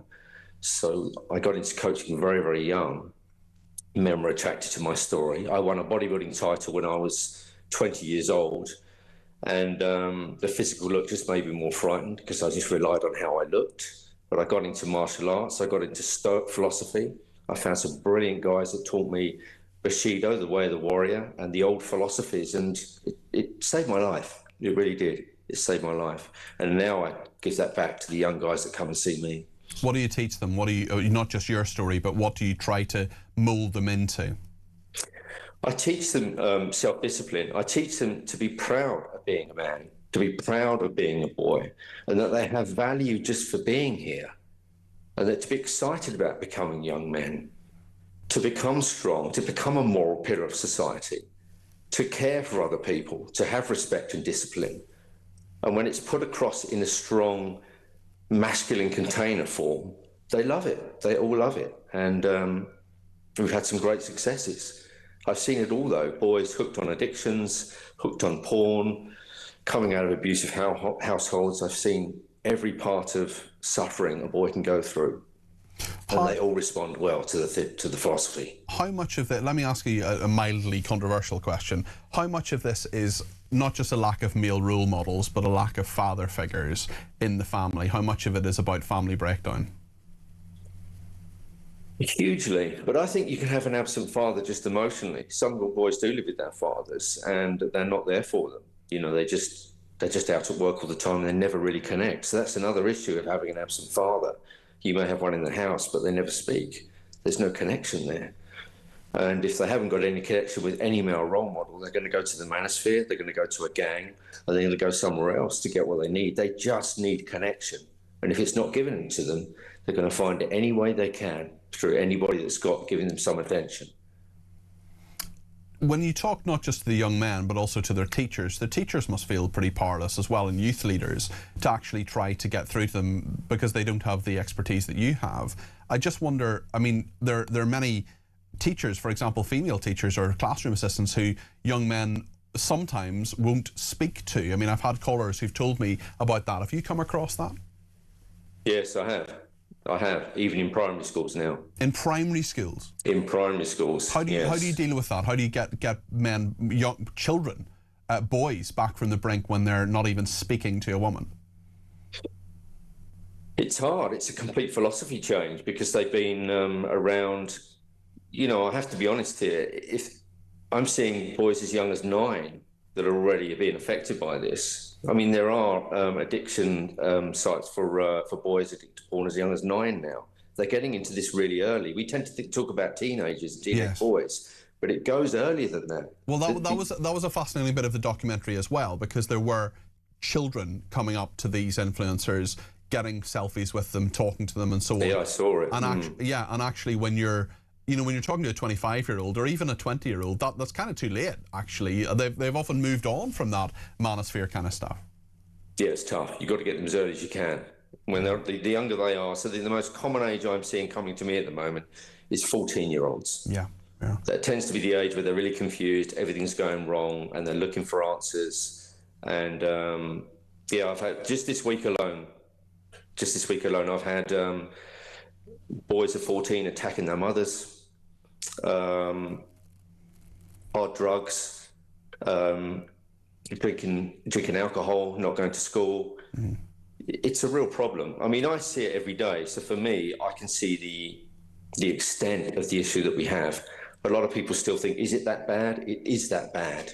It is that bad. And even in the last few weeks, Peter, that since the manifest come out, I've had more and more calls. Like 50% uprise. Fascinating. Simon, really interesting to talk to you. I hope we talk again. That's Simon Lee there. He's the founder of Unlimited Courage and Young Kingmakers. Absolutely fascinating. And if you haven't seen that documentary on Netflix, I do recommend it. It's not an easy watch. We're going to talk in just a second about another important issue. This is the National Trust that says it's going to prioritise embracing traditions of different cultures. Maybe they could just look after some old houses and service some nice scones. It's a really, really strange row, and we'll talk about that in just a second here on Talk. Stay with us.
Crown is facing its gravest test in decades, and the royalty from Talk is your front row seat.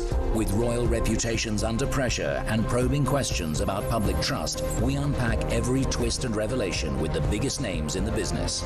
From the throne room at Buckingham Palace to a mansion in Montecito, we follow every royal ripple. Never miss a moment of The Crown in crisis. Subscribe to The Royalty from Talk on the app or wherever you get your podcasts.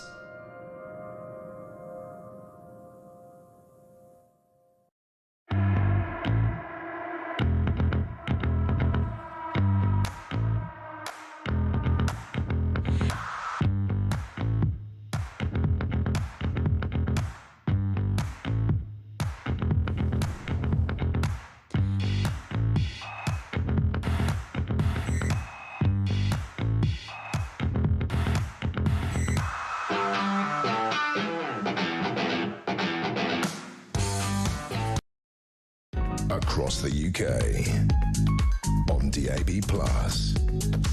on YouTube, on your mobile, and on your side. This is Talk. I want to talk now about the National Trust. The charity has recently updated its values to prioritise embracing the traditions of different cultures. It has removed several references to history and instead put culture, while several references to the evil, horrible word countryside have been stripped away. Now, you might think that it's about old houses and having a nice cup of tea and a scone afterwards. No, together we thrive. We all need nature. It's a matter of survival, apparently. We all need culture. It's what humans do. The organisation now says we collectively represent a cause that's bigger than just ourselves or one property. It's about caring for nature and culture everywhere. They've had a video showing Hindus celebrating the Spring Festival of Holi at Corfe Castle in 2024. I mean, that's fair enough, I suppose, but really, is that what the National Trust is about? Also, a mural featuring who else but Benjamin Zephaniah, the poet, I use the term loosely, who's sadly no longer with us. It stresses the sense of the Trust as a movement, includes a fleeting image of a climate protest. Among the crowd is a woman holding up a sign saying, "Capitalism kills." The voiceover adds, "What we can do together, we could never do alone." Why don't they just look after some old houses? Rafe Head-Almanque is a historian and fellow at the New Culture Forum. This is just patronising claptrap, isn't it? Increasingly hear people say that we're near the era of the end of woke, the tide is turning. Stories like this show you how deeply embedded this ideological subversion still is in our institutions. You know, that they want to celebrate every culture apart from British culture. Well, I'm sorry, it's not called the International Trust. It's called the National Trust. You know, the clue is in the name, but I'm afraid the nation has lost its trust in the National Trust. You know, and one of the things probably people are tired of me saying is that Britain is now a post-revolutionary society. And I really mean that. All of our institutions have been captured, and the National Trust is just one of the most blatant examples of this. It's not the first thing, of course. They tried to link Churchill's home, Chartwell, to colonialism and slavery. They tell us that the countryside is racist. And just yesterday, you had them saying that it's their duty to make the outdoors more welcoming to ethnic minorities who don't know what clothes to wear for the outside. That's right. Hilary McGrady, who is the National Trust Director General, said they're talking about ethnic minorities, they don't necessarily know what am I meant to wear, how do I behave, what's a countryside code, I've never heard of it. So there's a lot of different reasons why they don't feel confident all the time. I mean, you can wear whatever you want to a National Trust property. There are more people who are members of the National Trust than all the political parties in the UK put together. The point is, it's meant to be a nice day out. You're meant to learn a bit about history and have a nice tea and a scone afterwards. It's not about what the National Trust spokeswoman said. The National Trust mission has always been and remains to promote the permanent preservation of places of historic interest or national beauty. As the opening message explains on the updated website, as Europe's biggest conservation charity, we look after nature, beauty and history for everyone to enjoy. I mean, I'm glad they've said that bit, but there's so much more they want to do. So much so, Rafe, that there is a whole organisation set up called Restore Trust against the woke movement of the National Trust. Yes, and I know some of the people who run Restore Trust, and it's a great organisation, and people must give it its support because, you know, the mission statement's quite clear. Just conserve British heritage, conserve our countryside. How it's gone from that noble institution to this sort of, you know, proselytizing woke missionary thing. The founders will be turning in their graves. And as you say, it does have a large membership. And the cruelest thing about this whole thing is that the two most important groups are the ones who feel most alienated. The National Trust members and the National Trust volunteers, those dear people who work free of charge, who aren't on board with all this decolonization. And yet we see this all the time, don't we? All our institutions, there's this disconnect between the elites and the people, you know? Compare the clergy in the Church of England to the laity. The laity are the Conservative Party at prayer, the clergy are the Green Party at prayer. And it's no different with the National Trust. And I actually went to the website and I looked up the executive team who are in charge. There are 8 people from the CEO down. They are all white, which makes a mockery of all this virtue signaling about diversity. It's the same in the BBC. All the managers are all white and middle class and live in Islington. Well, not all of them, but a lot of them do. Yet they talk about diversity and the need for diversity. Rafe, I know you're a former board member of the International Churchill Society. You're a Churchill buff. Knowing me as you do, Rafe, what do you think? I think the best bit of Chartwell is where Churchill lived. Oh gosh, well, I don't know. You're not a bricklayer, are you? No, I'm not. But it's obviously Jock. It's obviously Jock the 7th.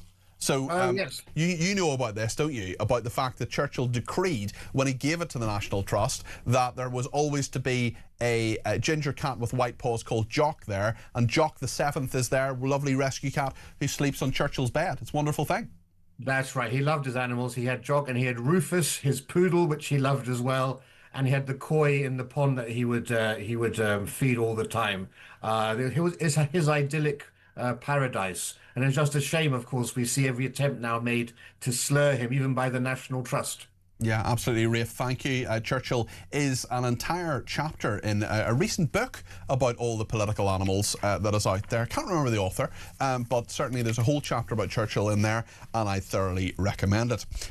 So thank you to Rafe Hadel-Mancu there, who's a broadcaster historian, fellow at the New Culture Forum, and former board member of the International Churchill Society. Lots to discuss. What do you make of what Rafe said there? What do you think about this manosphere stuff as well? And, of course, Reform UK walking out of Parliament. There's so much to discuss, and I want to make sure we get your voice on the air in the next hour. 0344 499 1000 is the number to call. You can text me 87222 with the word talk in your text. So much to discuss, and in the next hour we'll talk about Iran and the US a bit more with Matt Belinsky, who's an attorney and host of the Prevailing Narrative podcast. He's always worth listening to on all of this. We'll also talk about the BBC appointing a new Director General. You'll never guess which other media organisation he used to work for.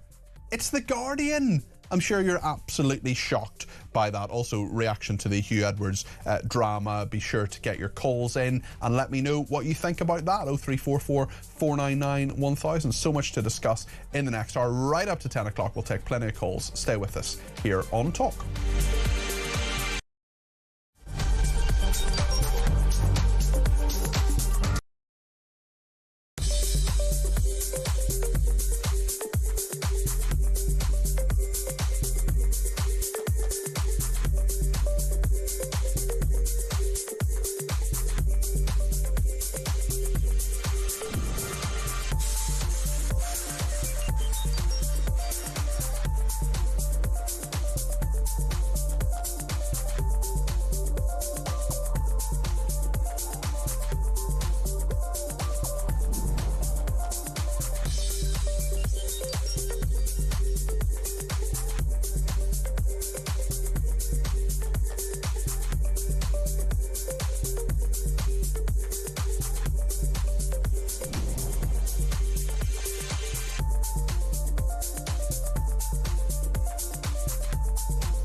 across the UK. On DAB+, on YouTube, on your mobile, and on your side. This is Talk.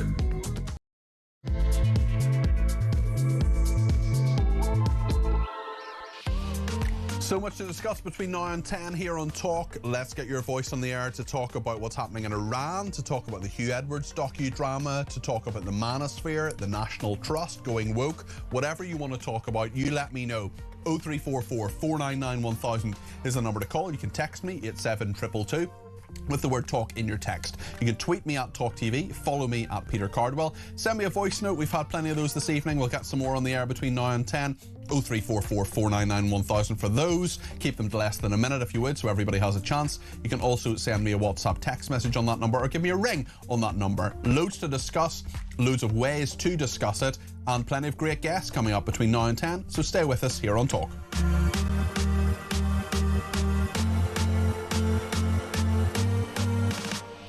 Let me read out a couple of tweets. Angie Hodson says, excellent interview with Simon Lee. He spoke from the heart.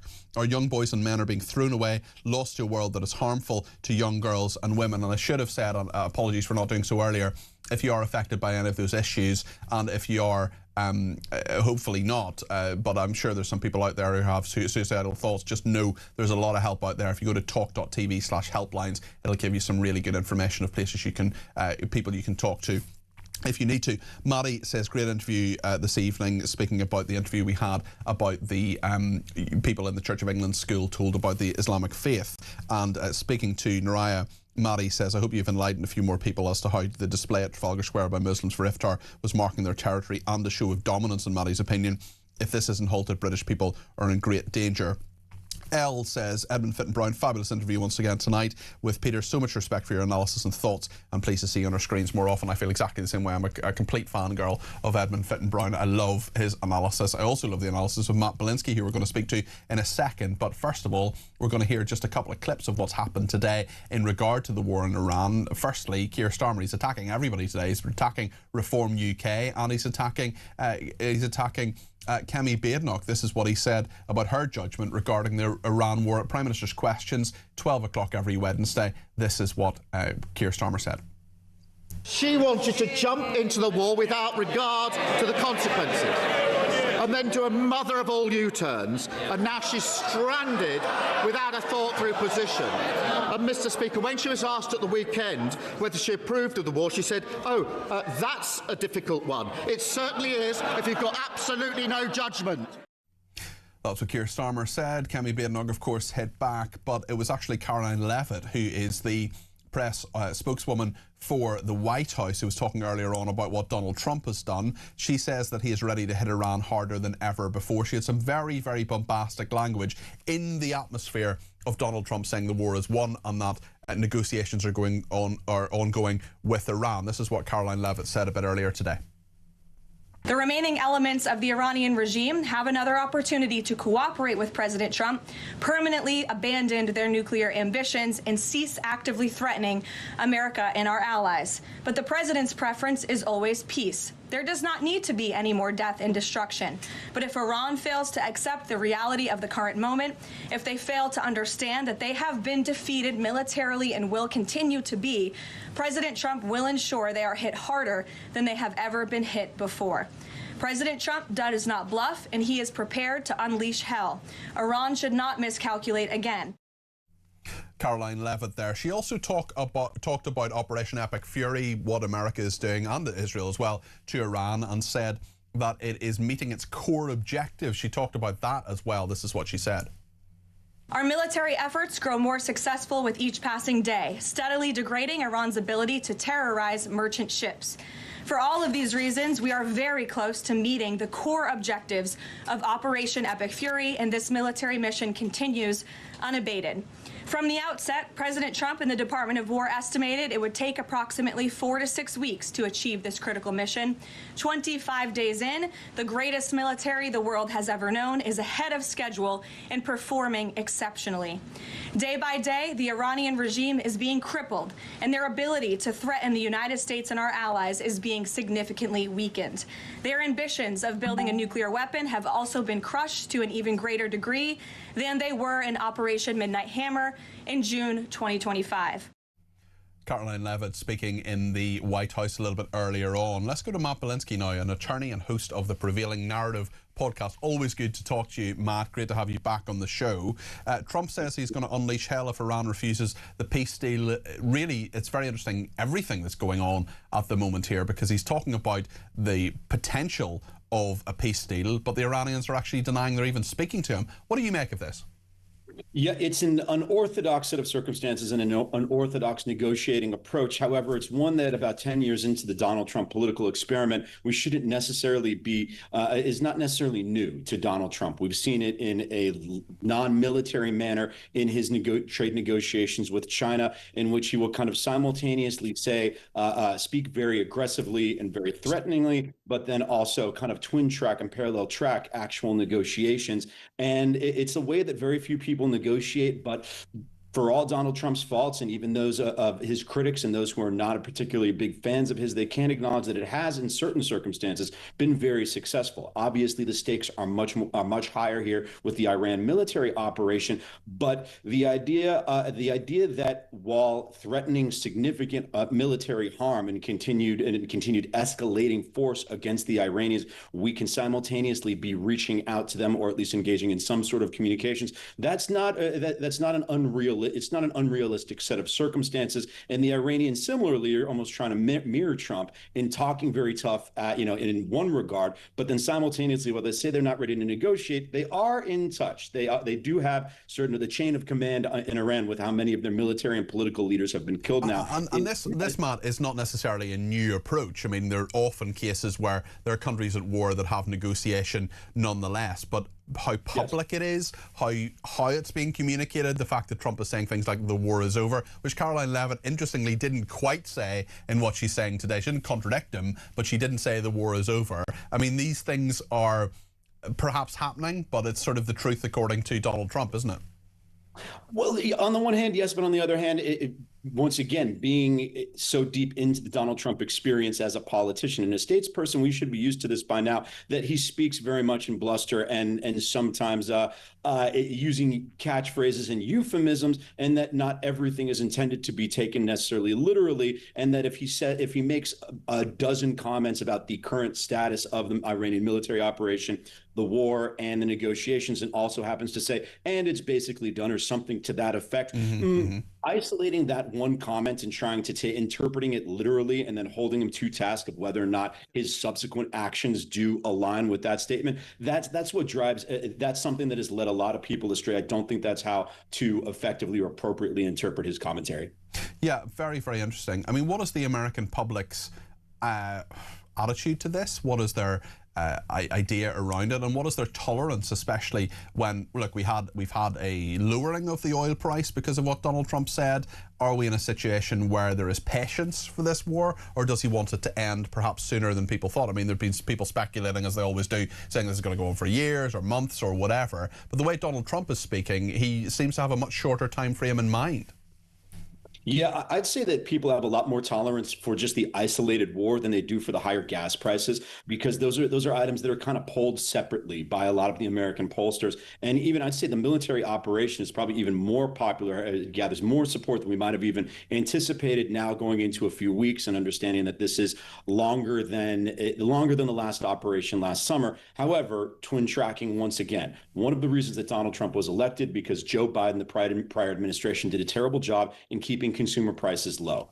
For better or for worse, Donald Trump, he's done a lot of good things, but he has not really been that great on consumer pricing, both in terms of the tariffs, which were inflationary, not as inflationary as his biggest critics had anticipated, but still inflationary, and the military operation in Iran. Gas prices are very high, and that is turning a lot of people off. Another odd kind of counterintuitive aspect of this, though, is that Brent crude oil prices are really not particularly high given historical parallels. So we can, perhaps the Trump administration is anticipating that because of the base commodity price being lower than people otherwise guessed had with the activity going on in the Strait of Hormuz, that those consumer prices are going to dip and go back to recent pre-war levels over the next couple of weeks. That could be what they're betting on. And we remember that absurd I mean, you're absolutely right about Trump and the price of groceries, for example. He wants it to come down. He hasn't been as successful as he would like to have been. But we remember that absurd sort of time when the Biden administration was essentially trying to convince Americans, well, you may think, you know, your groceries are more expensive, but look at this lovely chart and I'll tell you why you're wrong. I mean, that is not the way to do politics. That was sort of classic Kamala Harris way of explaining to people, but that's all in the past anyway. Where are we with Congress as well? What are their thoughts on this and how much patience do they have? Yeah, it's a little tough to get a gauge on those in the middle. Obviously, those that are aligned with the Trump administration, they're already in too deep. This would be this would, you know, they've already got sunk costs in that they've publicly pronounced that they trust the Trump administration, believe this is going to be wrapped up without too much harm being done. We're not yet at the point where you're going to start seeing defections from that. The traditional legacy Trump haters, they were skeptical of it from the start, but, you know, because they can't necessarily come out and be too supportive of Iran or skeptical of the military operation, they're saying, oh, wait, Donald Trump is negotiating ineffectively and claiming that his 15-point peace plan is really just a redo of the Iran nuclear deal that Obama had negotiated previously. But that is not true. Anyone who takes a look at that shows that the terms that Donald Trump is proposing are a lot more stringent than what was agreed to under the Obama administration. So, you know, on the left, you're seeing kind of these tactics of how do we criticize Trump without looking too favorable, like we're being too favorable to the Iranians.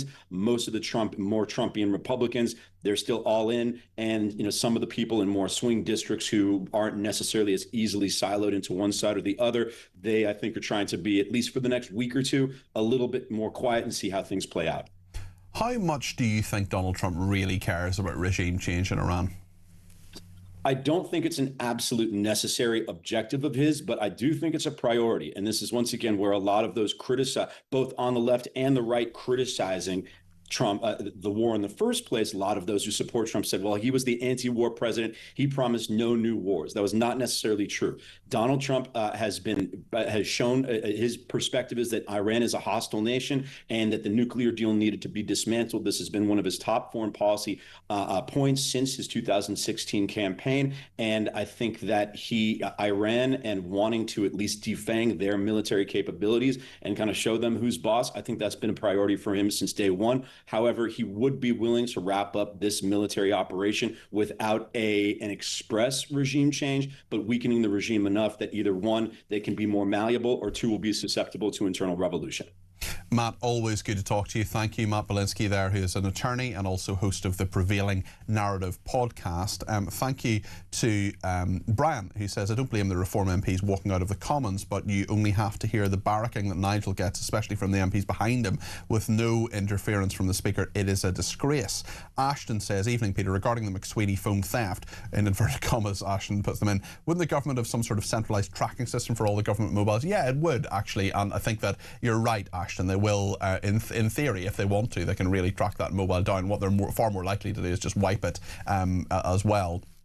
Leslie says Starmer seems to forget that questions to the PM by MPs can be from their constituents as the only way to get them answers. Very, very good point there as well. And Robbie says, did Churchill have a parrot as well? I read that somewhere, and yes, Robbie, he did have a parrot. In fact, he brought it to Monte Carlo on one occasion. He was absolutely devoted to that parrot, and then he opened a window and it flew away and he couldn't find it and was very, very upset by that. There's a whole chapter in that book I mentioned earlier. Can't remember the name of it. Political Animals, that's right. Can't remember the author, but some would argue it's worth a read.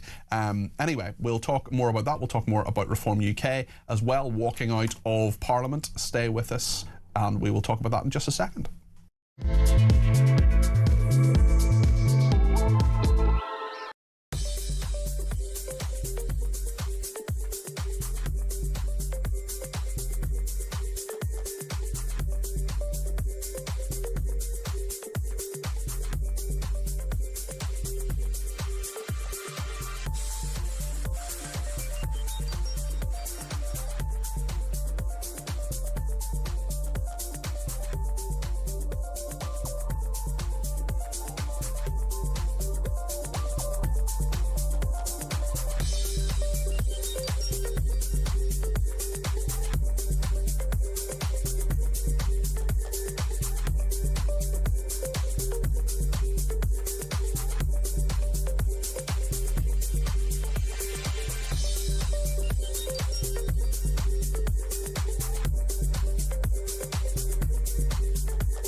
The Crown is facing its gravest test in decades, and the royalty from Talk is your front row seat. With royal reputations under pressure and probing questions about public trust, we unpack every twist and revelation with the biggest names in the business. From the throne room at Buckingham Palace to a mansion in Montecito, we follow every royal ripple. Never miss a moment of The Crown in crisis. Subscribe to the royalty from Talk on the app or wherever you get your podcasts.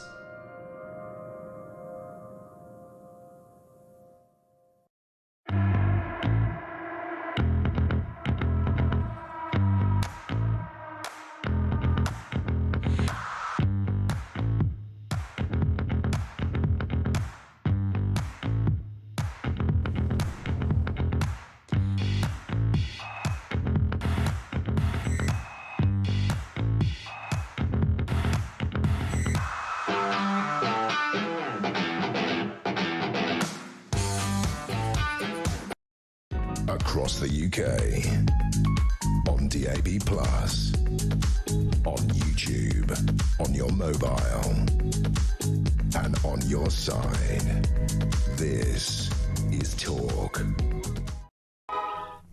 Lots of people have got in touch, and I'm going to talk to Kevin in Leicester in a second. He's been waiting patiently to put his point across, but I just want to remind people, perhaps they missed earlier in the show, what happened at PMQs today. Now, I am on with Julia every Wednesday, not next Wednesday because they're in recess, they're having another holiday in Parliament, but today, Nigel Farage asked a question, perfectly reasonable question about smashing the gangs. Keir Starmer just basically abuses him verbally and shouts at him, well, not quite shouting at him, but certainly making a lot of very plosive points. Kevin will have a say in just a second, but let's just remind ourselves what happened earlier today at PMQs. Smash the gangs! That is what the Prime Minister promised us. Trust me, I will stop the boats from coming. But 70,000 later, and 1,000 in the last week, and too many young men that pose a threat to national security.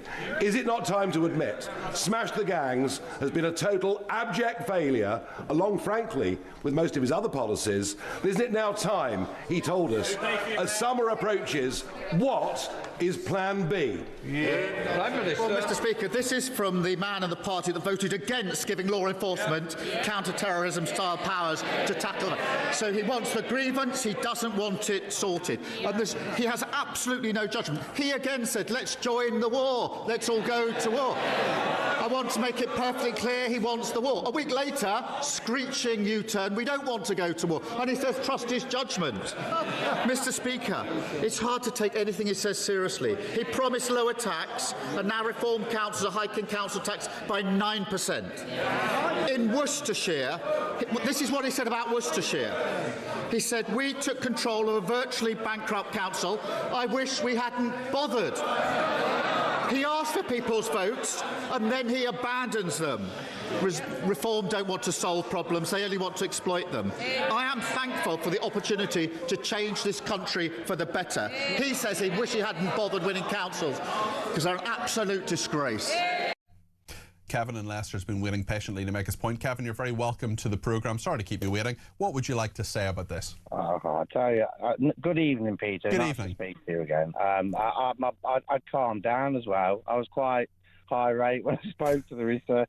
Is it Mark, your researcher tonight? I was quite irate. Matt, yeah. Listen, he deals with a lot of irate people. He works with me, so, you know, he's used to it, Kevin. But now you're a little bit calmer. What do you make of this? Well, I was until I just heard that again. But, it's painful. Look, firstly, I don't think it was petulant. I think it's supposed to be PMQs. I even rang in last week and in the afternoon, and I just said, I'm getting fed up with him not answering any questions. Previous leaders, Boris, go back as far as like May, even as far as boring John Major, they would either, they would avoid answering questions. They'd twist the truth, twist the narrative, half answer it and say something else. He either lies or says nothing and just talks about other issues. And it's like he's a bully and you can't reply, like you said earlier. You can't. Kemi can't. Well, I mean, Kemi has the six questions, but it's interesting, Kevin, isn't it? Because I mean, there's a brilliant meme going round of Les Dennis on Family Fortunes, who said last week after Keir Starmer, his answer to every question was talking about Nick Timothy and this row about the Muslims praying and whatever. He said, it's got Les Dennis with his arm around him, and he says, we asked 100 people about did you meet Peter Mandelson before you made him ambassador? You said Muslims praying. Our survey said, and it's. I mean, he will just say anything, won't he? He will. I think I've seen that as well now. It's very good. It's very funny. He's brilliant. I mean, I am struggling with it. I mean, I try and watch PMQs just to see if I get a bit. I love listening to you and Julia as well when you have a chat about it. I don't know how you get up for that, because you work late and you're up for that, and you're doing this and that. I mean, it's not a big deal to stop work at 10 p.m. and then be back in for 12 noon. I mean, that's. I'm not down the mines, Kevin. Well, all right. I'm just trying to show you a bit of respect. Well, you have. No, I tell you what, Wednesdays are great because usually I get into it in the afternoon, but Wednesdays are good because I can generally, I can nip to Parliament, which is 3 tube stops away, talk to a few people, gather a bit of intelligence, talk to people, have a bit of lunch. Saw my boss today, saw the creative people as well. We're getting the name of the show, Kevin. It's coming on Monday. New name. I heard you say it earlier. I was hearing what the creativity is. I'm sure it'll be wonderful. It's not.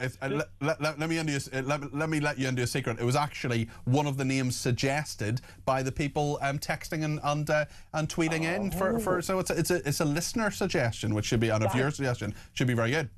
Well, that's brilliant, because that just shows you, and actually that's fitting for you, because this question I'm answering started off from a listener, and you're probably the only. I mean, I love talk, I love all the DJs, but you're the only one that'll get a question, or you leave someone else. Hang on, I'll come back to you, and then you'll speak to someone. You do get You're very kind, Kevin. You've been lovely, and I really, really appreciate your call, and thank you for it. Do give me a ring anytime. That's Kevin and Leicester there. You've made me laugh as well, which is one thing that is absolutely needed more in the world, that must be said. Harry in Sheffield is our next caller, and he's giving me a ring at 0344 499 1000. On the Reform Walkout, Harry, what do you make of it? Oh, God. Honestly, I've watched PMQs for a couple of years now, and I think he spit his dummy out. I mean, do you feel you knew more at the end of PMQs or less at the end of PMQs? Because I just think the standard has declined. Peter, you never know more. That is the point. He cocked up. He should have stood up and not sit down. He should have told all his MPs to stand up with him and to make a political statement and ask to make the Speaker of the House, Lindsay Oil, turn around and ask him to sit down. Yeah. And if they didn't sit down, he'll remove them. That's a really interesting point, actually, because the Speaker of the House would have had to react if that was the case, wouldn't he? If they'd, because you're only meant to have one person standing at any one point, so that would have made probably a bigger impact as well, Harry. That would have been absolutely brilliant if he'd have informed them all what he was going to do. If he didn't get an answer to his question, stand with me and make the Speaker make the decision. There's been an interesting one. I mean, Nigel Farage has done a number of different things. He was sitting in the public gallery one time for PMQs because he knew he wasn't going to be called. He has he's done one of our sister stations, Times Radio. He was in their studio for Prime Minister's Questions because he just thought this is a waste of time. He does seem to be being called a little bit more often now, but I just wonder, Harry, what strategy you think is correct, because the one you've just mentioned would certainly make a splash. People would know a lot more about it, and it's visual as well, isn't it, Harry? That's important. Yeah, that is it. That would make an impact. That would make an impact. That people say, hang on a minute, that man isn't answering the question. This party have stood there and demanded an answer, not to piffle on about something else. Yeah. Demand an answer. Kimmy Bain not going to. Oh, I'd like to tune in to Prime Minister's Question Time one day. Kimmy Bain ask a question. I'm not a Tory. I'm not a Reform. Right. I used to be old Labour, but there ain't no old Labour anymore. Yeah. They're all up these universities and things like that. Right. Honestly, Oh, it doesn't. I we're going to bring something else up. It doesn't matter. I got an electric fan fitted in me, but this is what they're like. Yeah. And we just so many people, Harry, including you, just feel you're not getting answers. Well, listen, thanks for your call. Dave is in Essex, and Dave, tell us what you've been up to today. Well, thanks very much for taking my call, Peter.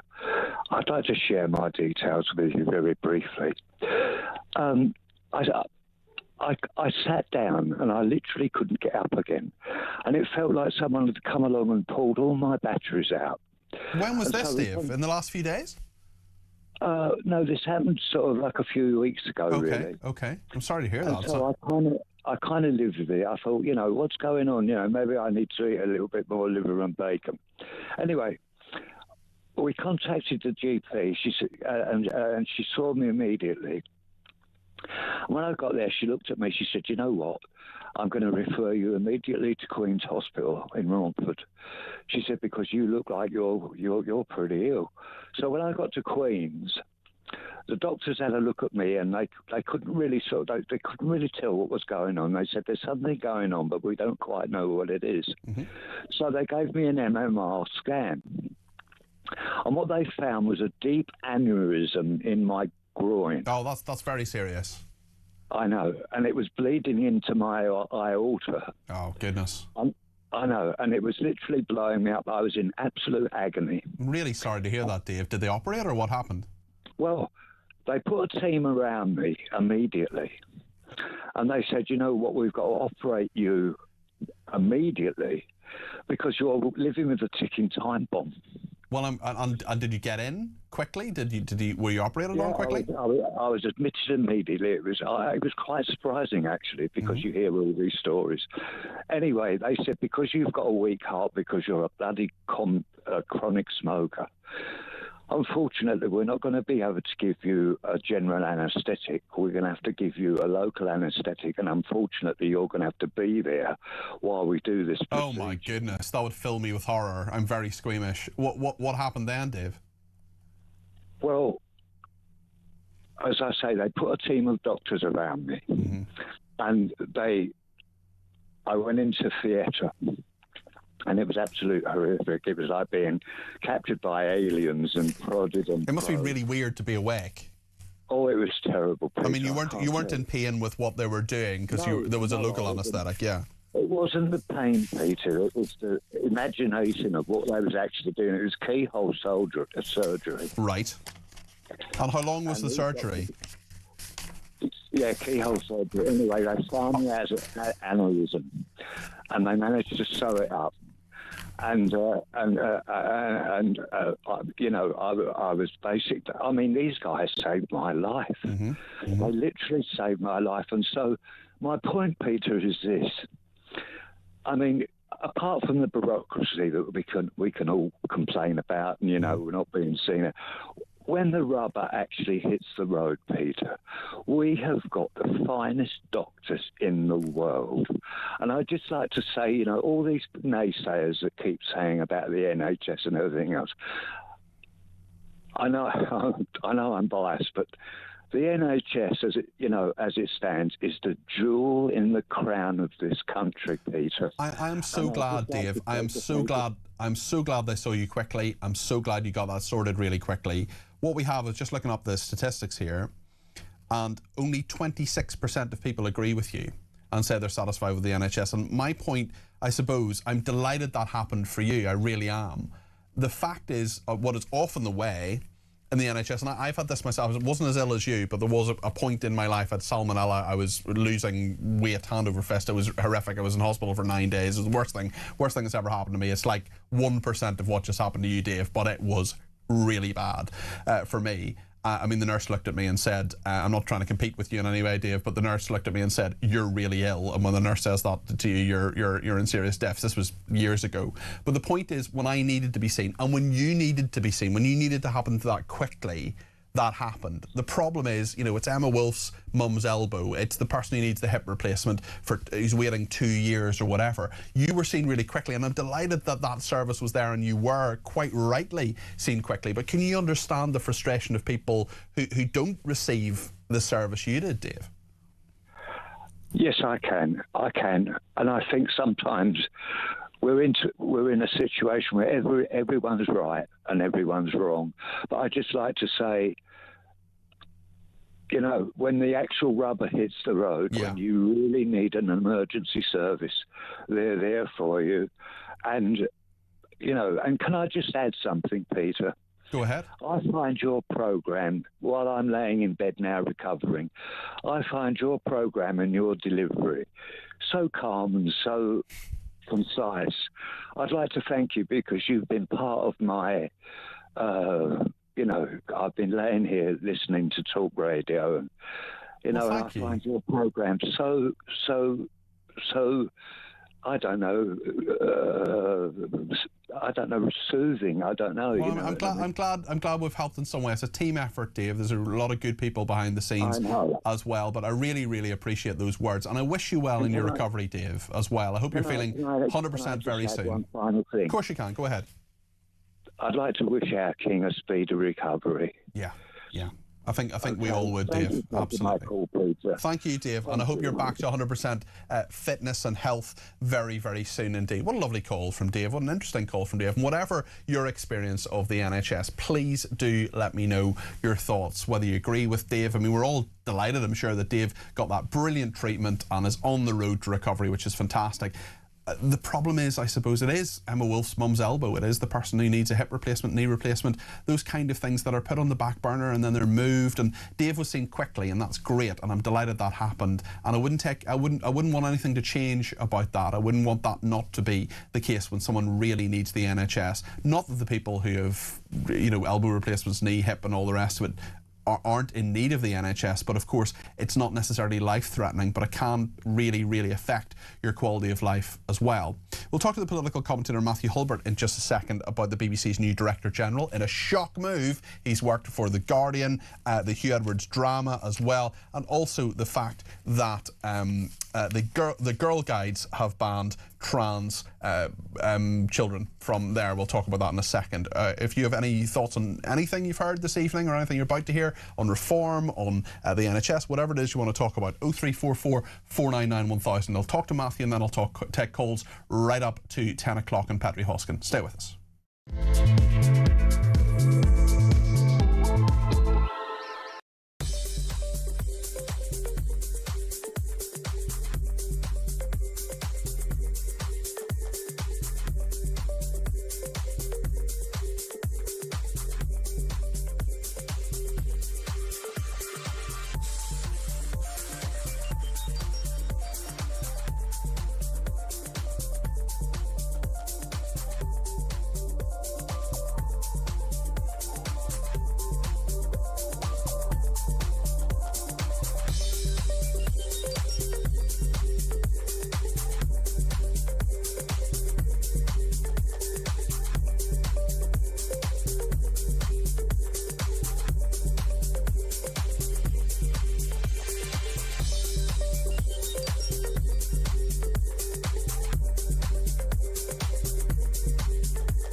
Across the UK, on DAB+, on YouTube, on your mobile, and on your side.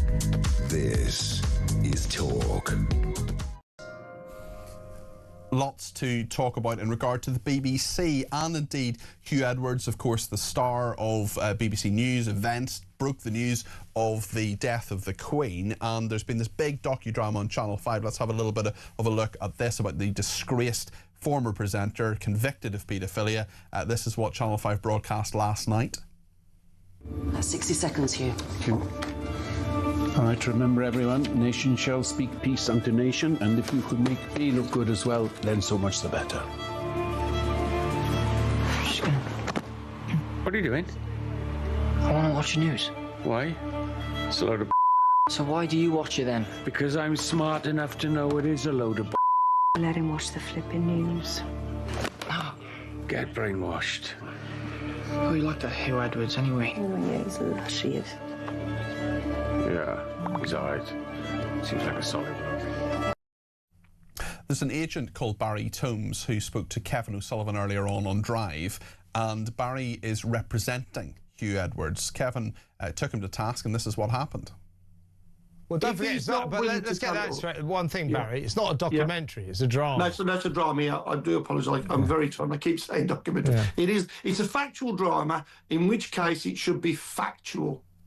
Well, the victim, the young Welsh guy and his family, who first went to the Sun and told their story, they would say this is a fact. The victim has said it's a factual chronology of what happened between me and Huw Edwards. And if you watched the drama last night, if we're to take that as true, what happened between Huw Edwards and that kid was unconscionable. It was disgusting behaviour on the part of Huw Edwards. And did you say if we were to take that as true? Is that what you said? I think that's what you said. Yeah.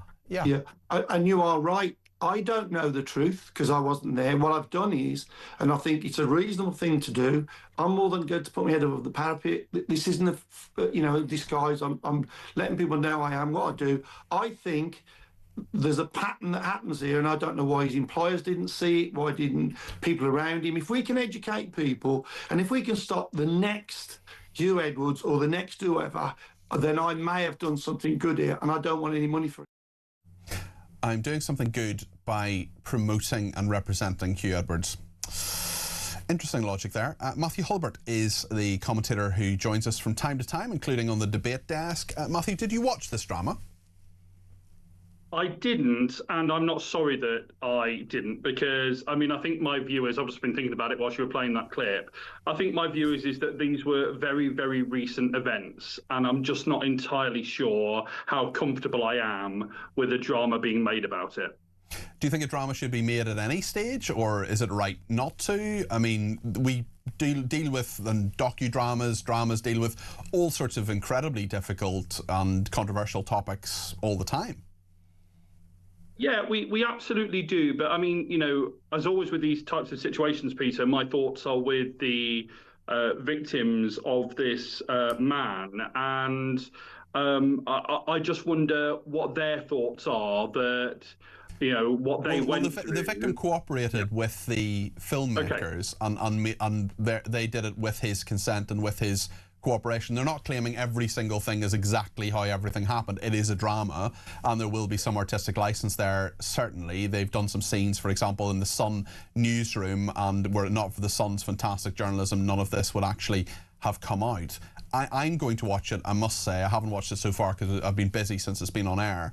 But I'm not sure I would say, is your view that it shouldn't have been made, or just that it's just not your cup of tea? I think it's definitely not my cup of tea. I mean, I think maybe 10 years down the line, perhaps, but these are very recent events, and I think I think as much as anything else, Peter, the nation felt greatly let down. I mean, this was someone who came into our homes every night, who people trusted, who was trusted by the BBC to broadcast the most serious of issues, including the death of Queen Elizabeth II, and now we know what the truth is about this person. And it's another situation where you think, is there anyone in public life that we can trust? Absolutely, and that is the prevailing narrative, I would say, right from the 70s the whole way through. Who can we trust? And we put trust in people. People put trust in me to tell them the truth. And if I get it wrong, I try to say, I've made a mistake, or, I've got something wrong or some detail wrong. I try to correct myself. Some people don't do that. Some broadcasters don't do that, and I think that's wrong. It's interesting with trust, because if we don't have trust in public institutions, what do we have? Whether it's the police, the armed forces, whether it's Parliament or politicians, it's a big issue. The new BBC boss, Matt Britton, says he'll win back the public's trust. What's the job ahead of him, do you think, Matthew? Well, I think it's a very big job that I wouldn't want to have, Peter, no matter what the pay is or indeed the prestige. I think it's a thankless task. As it happens, I've written about this on my Substack today, and I've said that the BBC needs to be brave, bold and courageous. That's what I think the BBC should stand for now. What does that look like, Matthew? What is a brave, bold and courageous BBC? Well, I think one that isn't timid. I mean, you know, for obvious reasons. Is it timid? Their international editor last week called Trump a liar. That's pretty bold, brave and courageous, some might argue. It is, and the BBC faces, understandably, because of the way it's funded, and I support the way that it's funded, but understandably, it faces intolerable pressure. The left say it's too right-wing, the right say it's too left-wing, which means it's probably doing something right. It's probably somewhere who says the BBC in the middle. Who are these people who say the BBC is too right-wing? The left. Really? Quite often. Who? When? Yeah. You must see it. When? It's on social media the whole time. No, I mean, I'm sure I've seen, like, from time to time. I'm not saying you're not telling the truth, Matthew. I'm simply saying that I'm not sure I've seen too many people saying the BBC is too right wing. I've seen a lot of people say it's too left wing, and I believe it is. But because I've worked in the BBC, I know it's a pretty left wing institution. I've worked with many people who are left wing who work there. There are some right wing people, but they're pretty few and far between. They are, but they've quite often actually been in charge of the BBC in recent times, Peter, and they've been put in those positions because the institution is perceived to be. Who are you referring to? You caught me on the spot here now. I mean, wasn't Tim Davie in some way? He'd been. That's a fair point. Right. He'd been a Conservative councillor, certainly, and Robbie Gibb, I think, would probably be another person you might be thinking of who was on the BBC. Sure, Robbie Gibb on the BBC board as well. I mean, Matt Britton is not going to be accused of being too right wing, given that he worked for the Guardian and for the Mirror. I mean, that will immediately, whether you or I like it or not, that will immediately make people assume that he's too left wing. I mean, certainly someone who has received a salary from the Guardian, there are very few right-wing people or even centrist people who've done that. It is. I must admit, the when this guy's name came up again, all I could remember, Peter, and I'm sure this is the same for you as well, is when he was racked over the coals by Margaret Hodge on the Select Committee. Do you remember that, when he was with Google? I don't actually. I don't remember that. I've read about it, but I don't remember it actually happening. But certainly, I mean, look, everybody has a past, but there'll be so many people, I think I'm included in this actually, who will just cast up their eyes to the ceiling and say, oh, look, another person who's worked for the Guardian. Yeah, I guess so. But look, let's just give this guy just a bit of a chance, shall we? I mean, let's just see how he does in the job, because I think that I believe in a pluralist media. You know, I think this, Peter. I'm very pleased to come on Talk and other outlets as well. I think we need as many diverse voices as we can. And that's great, Matthew, and we're delighted to have you on. But the point is that people don't pay us to be impartial. They pay the BBC to be impartial, and it's blatantly not impartial. Well, it does need to be impartial, and it needs to show that it is. But what I'd say to you, Peter, is think of the BBC World Service, think of the Wimbledon coverage, think of last night of the proms, think of Strictly Come Dancing. I mean, the BBC brings the nation together at its best, and it needs to get back to its best. Lots of other broadcasters could do all of that. Yeah, but they don't, Peter. Well, they do. I think they're. I mean, you know, maybe not right now, but when we were kids, you know, Coronation Street was something that brought the nation together. There are lots of different programmes on different stations that bring people together that aren't necessarily BBC. It's not just, I mean, this sort of idea, which I think is pretty absurd, Lisa Nandy seems to have it for some reason, that the BBC is like the NHS of the UK. I think it's the civil service of journalism. That's what I think it is, with all the good and bad bits that has. But I don't think it's a sort of NHS. But Peter, I mean, let's just call a spade here. I mean, let's just be honest. I mean, I love coming on Talk, but the truth is, you know, your organisation and others are not massively keen on the BBC and would probably like to see the back of it. So, I mean, let's just be open about the conversation that we're Matthew, that's not true. Here. I do not. Really? I can't speak for the organisation because I'm not the head of it. But I can honestly say that I want the BBC to thrive. I don't think it's funded properly. Okay. I don't think it's funded. I think they have plenty of money. I don't think they're funded in the correct way. I think we could have a debate about that. But perhaps we'll just leave that one for the meantime. Just before you go, something we're definitely not going to agree on is boys who are in the Girl Guides have been told to leave. Oh, Peter, I mean, you know, me and you have this debate both on air and off air, and you know that I think you're a great guy, but I just really wish I could sort you out in terms of this issue, because, look, respecting people's pronouns, respecting what people say about themselves really doesn't take much effort. It's just about being a kind of good, courteous person, which you, in the main, are. But the point is, Matthew, first of all, it's very nice of you to say so, but the point is that you have boys who say they're called trans girls, who are they're biologically boys, their sex is male, who are in the Girl Guides, have been told to leave. Why are you against this?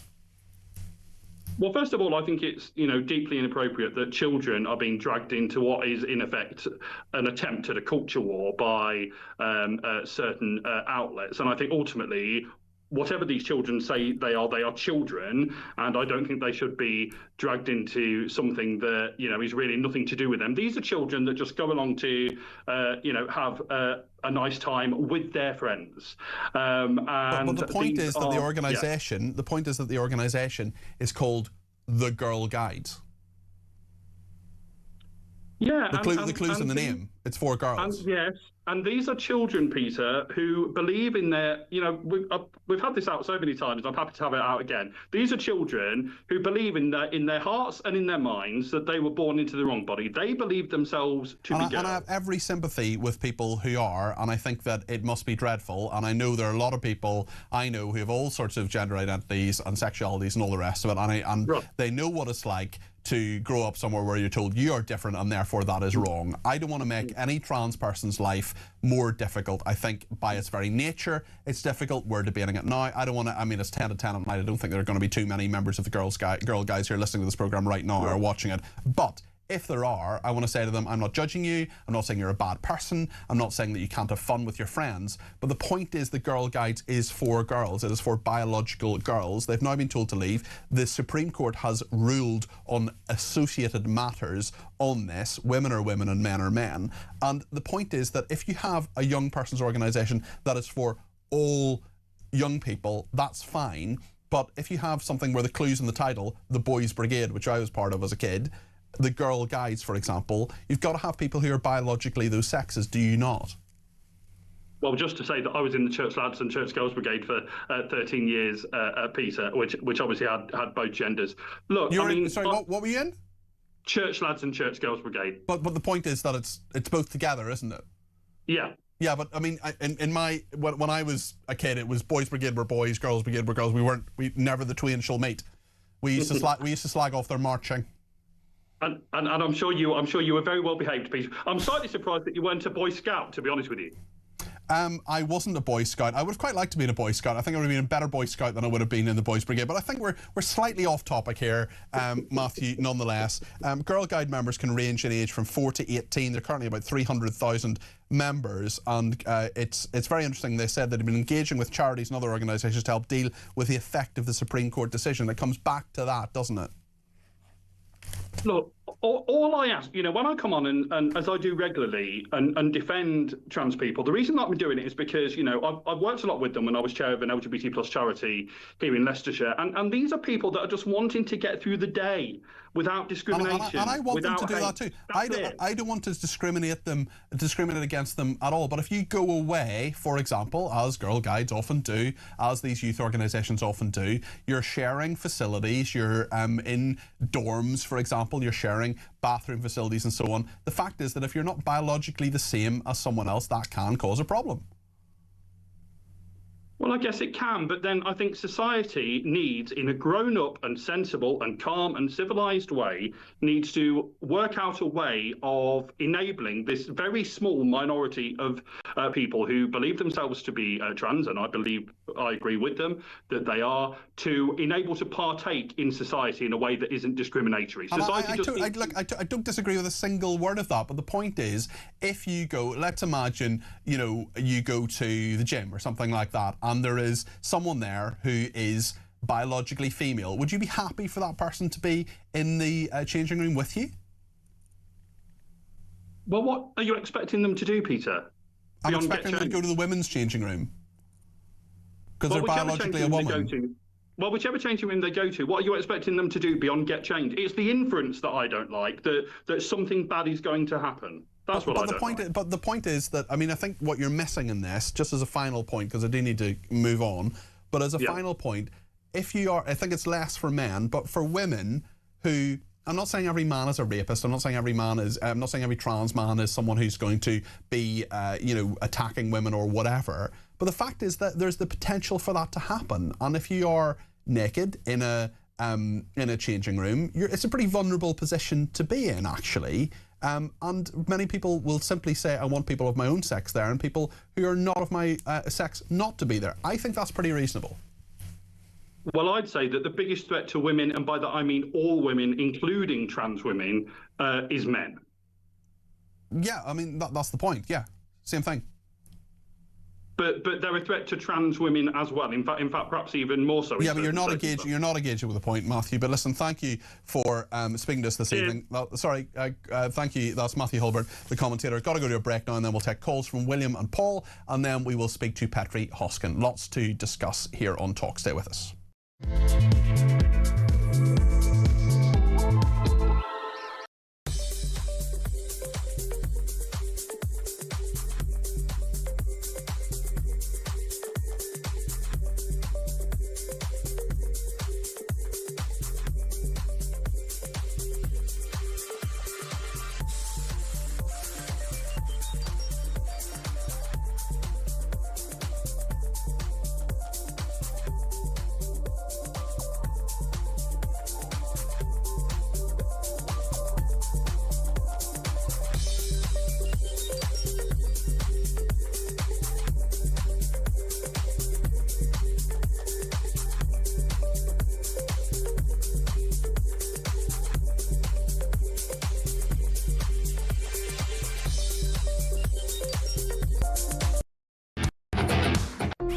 Is facing its gravest test in decades, and the royalty from Talk is your front row seat. With royal reputations under pressure and probing questions about public trust, we unpack every twist and revelation with the biggest names in the business. From the throne room at Buckingham Palace to a mansion in Montecito, we follow every royal ripple. Never miss a moment of The Crown in crisis. Subscribe to the royalty from Talk on the app or wherever you get your podcasts.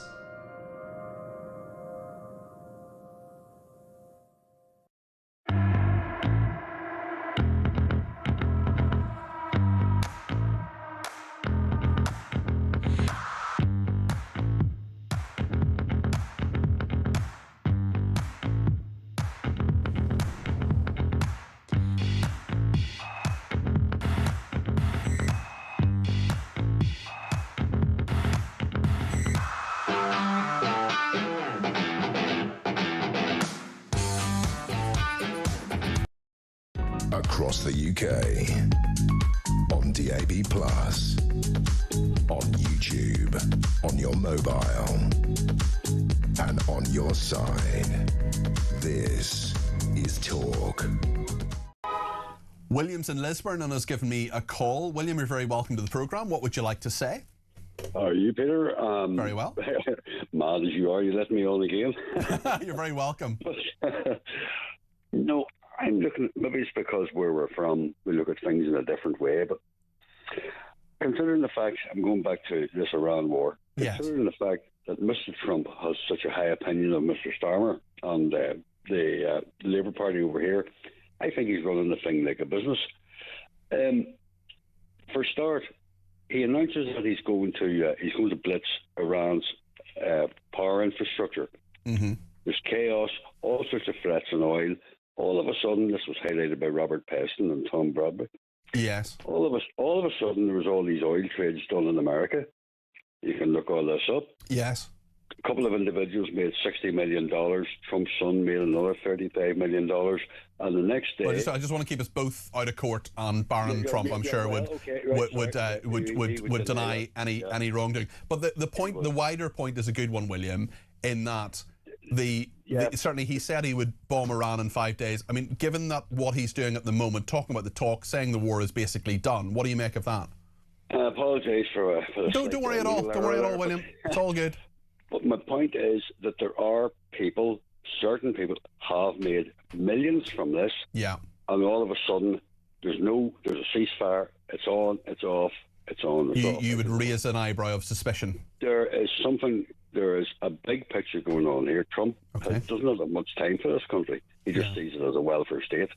I think a lot of people do as well. William, I tell you what, I've just got to go to another call very quickly, and then Petri Hoskin. Could you give me a ring tomorrow night, and we'll have a better chat about this, actually, because I'm sorry to take you off there, but please do give me a ring tomorrow. We'll have a better chat. William, Paul's in Hartlepool. Paul, I literally have about 1 minute before I need to talk to Petri. What would you like to say? Hi, Peter. I was watching about the question time today at Parliament, and they were on about capping the contributions from people outside the country, because they were worried about foreign governments affecting our voting, right? Yes, this is about political donations, yeah. Yeah, the Labour Party went over to America took a team over there to yeah, they're volunteers though. They didn't get any money. No, but it's the same thing. They were actually trying to affect the vote. Didn't get very far, did they, Paul? Because of course Kamala Harris was soundly beaten by Donald Trump. Oh yeah, they never got very far. But it's just the hypocrites. Yeah, and also they get a heck of a lot of money from the unions as well. So just because they happen to be in the UK, is that democratic that you have these organisations that have so much say in our politics? It's a big discussion. Paul, listen, thanks for your thoughts, and if you have further thoughts on it, we'll continue the debate tomorrow. But I want to turn to La Hoskin herself and ask what's coming up in your programme between 10 and 1. Well, we're obviously going to be talking about this 15-point peace plan, but from the Iranian point of view. So I've got a really excellent Iranian scholar who's joining me to talk about what it is that they see, what they want, what they're going to do.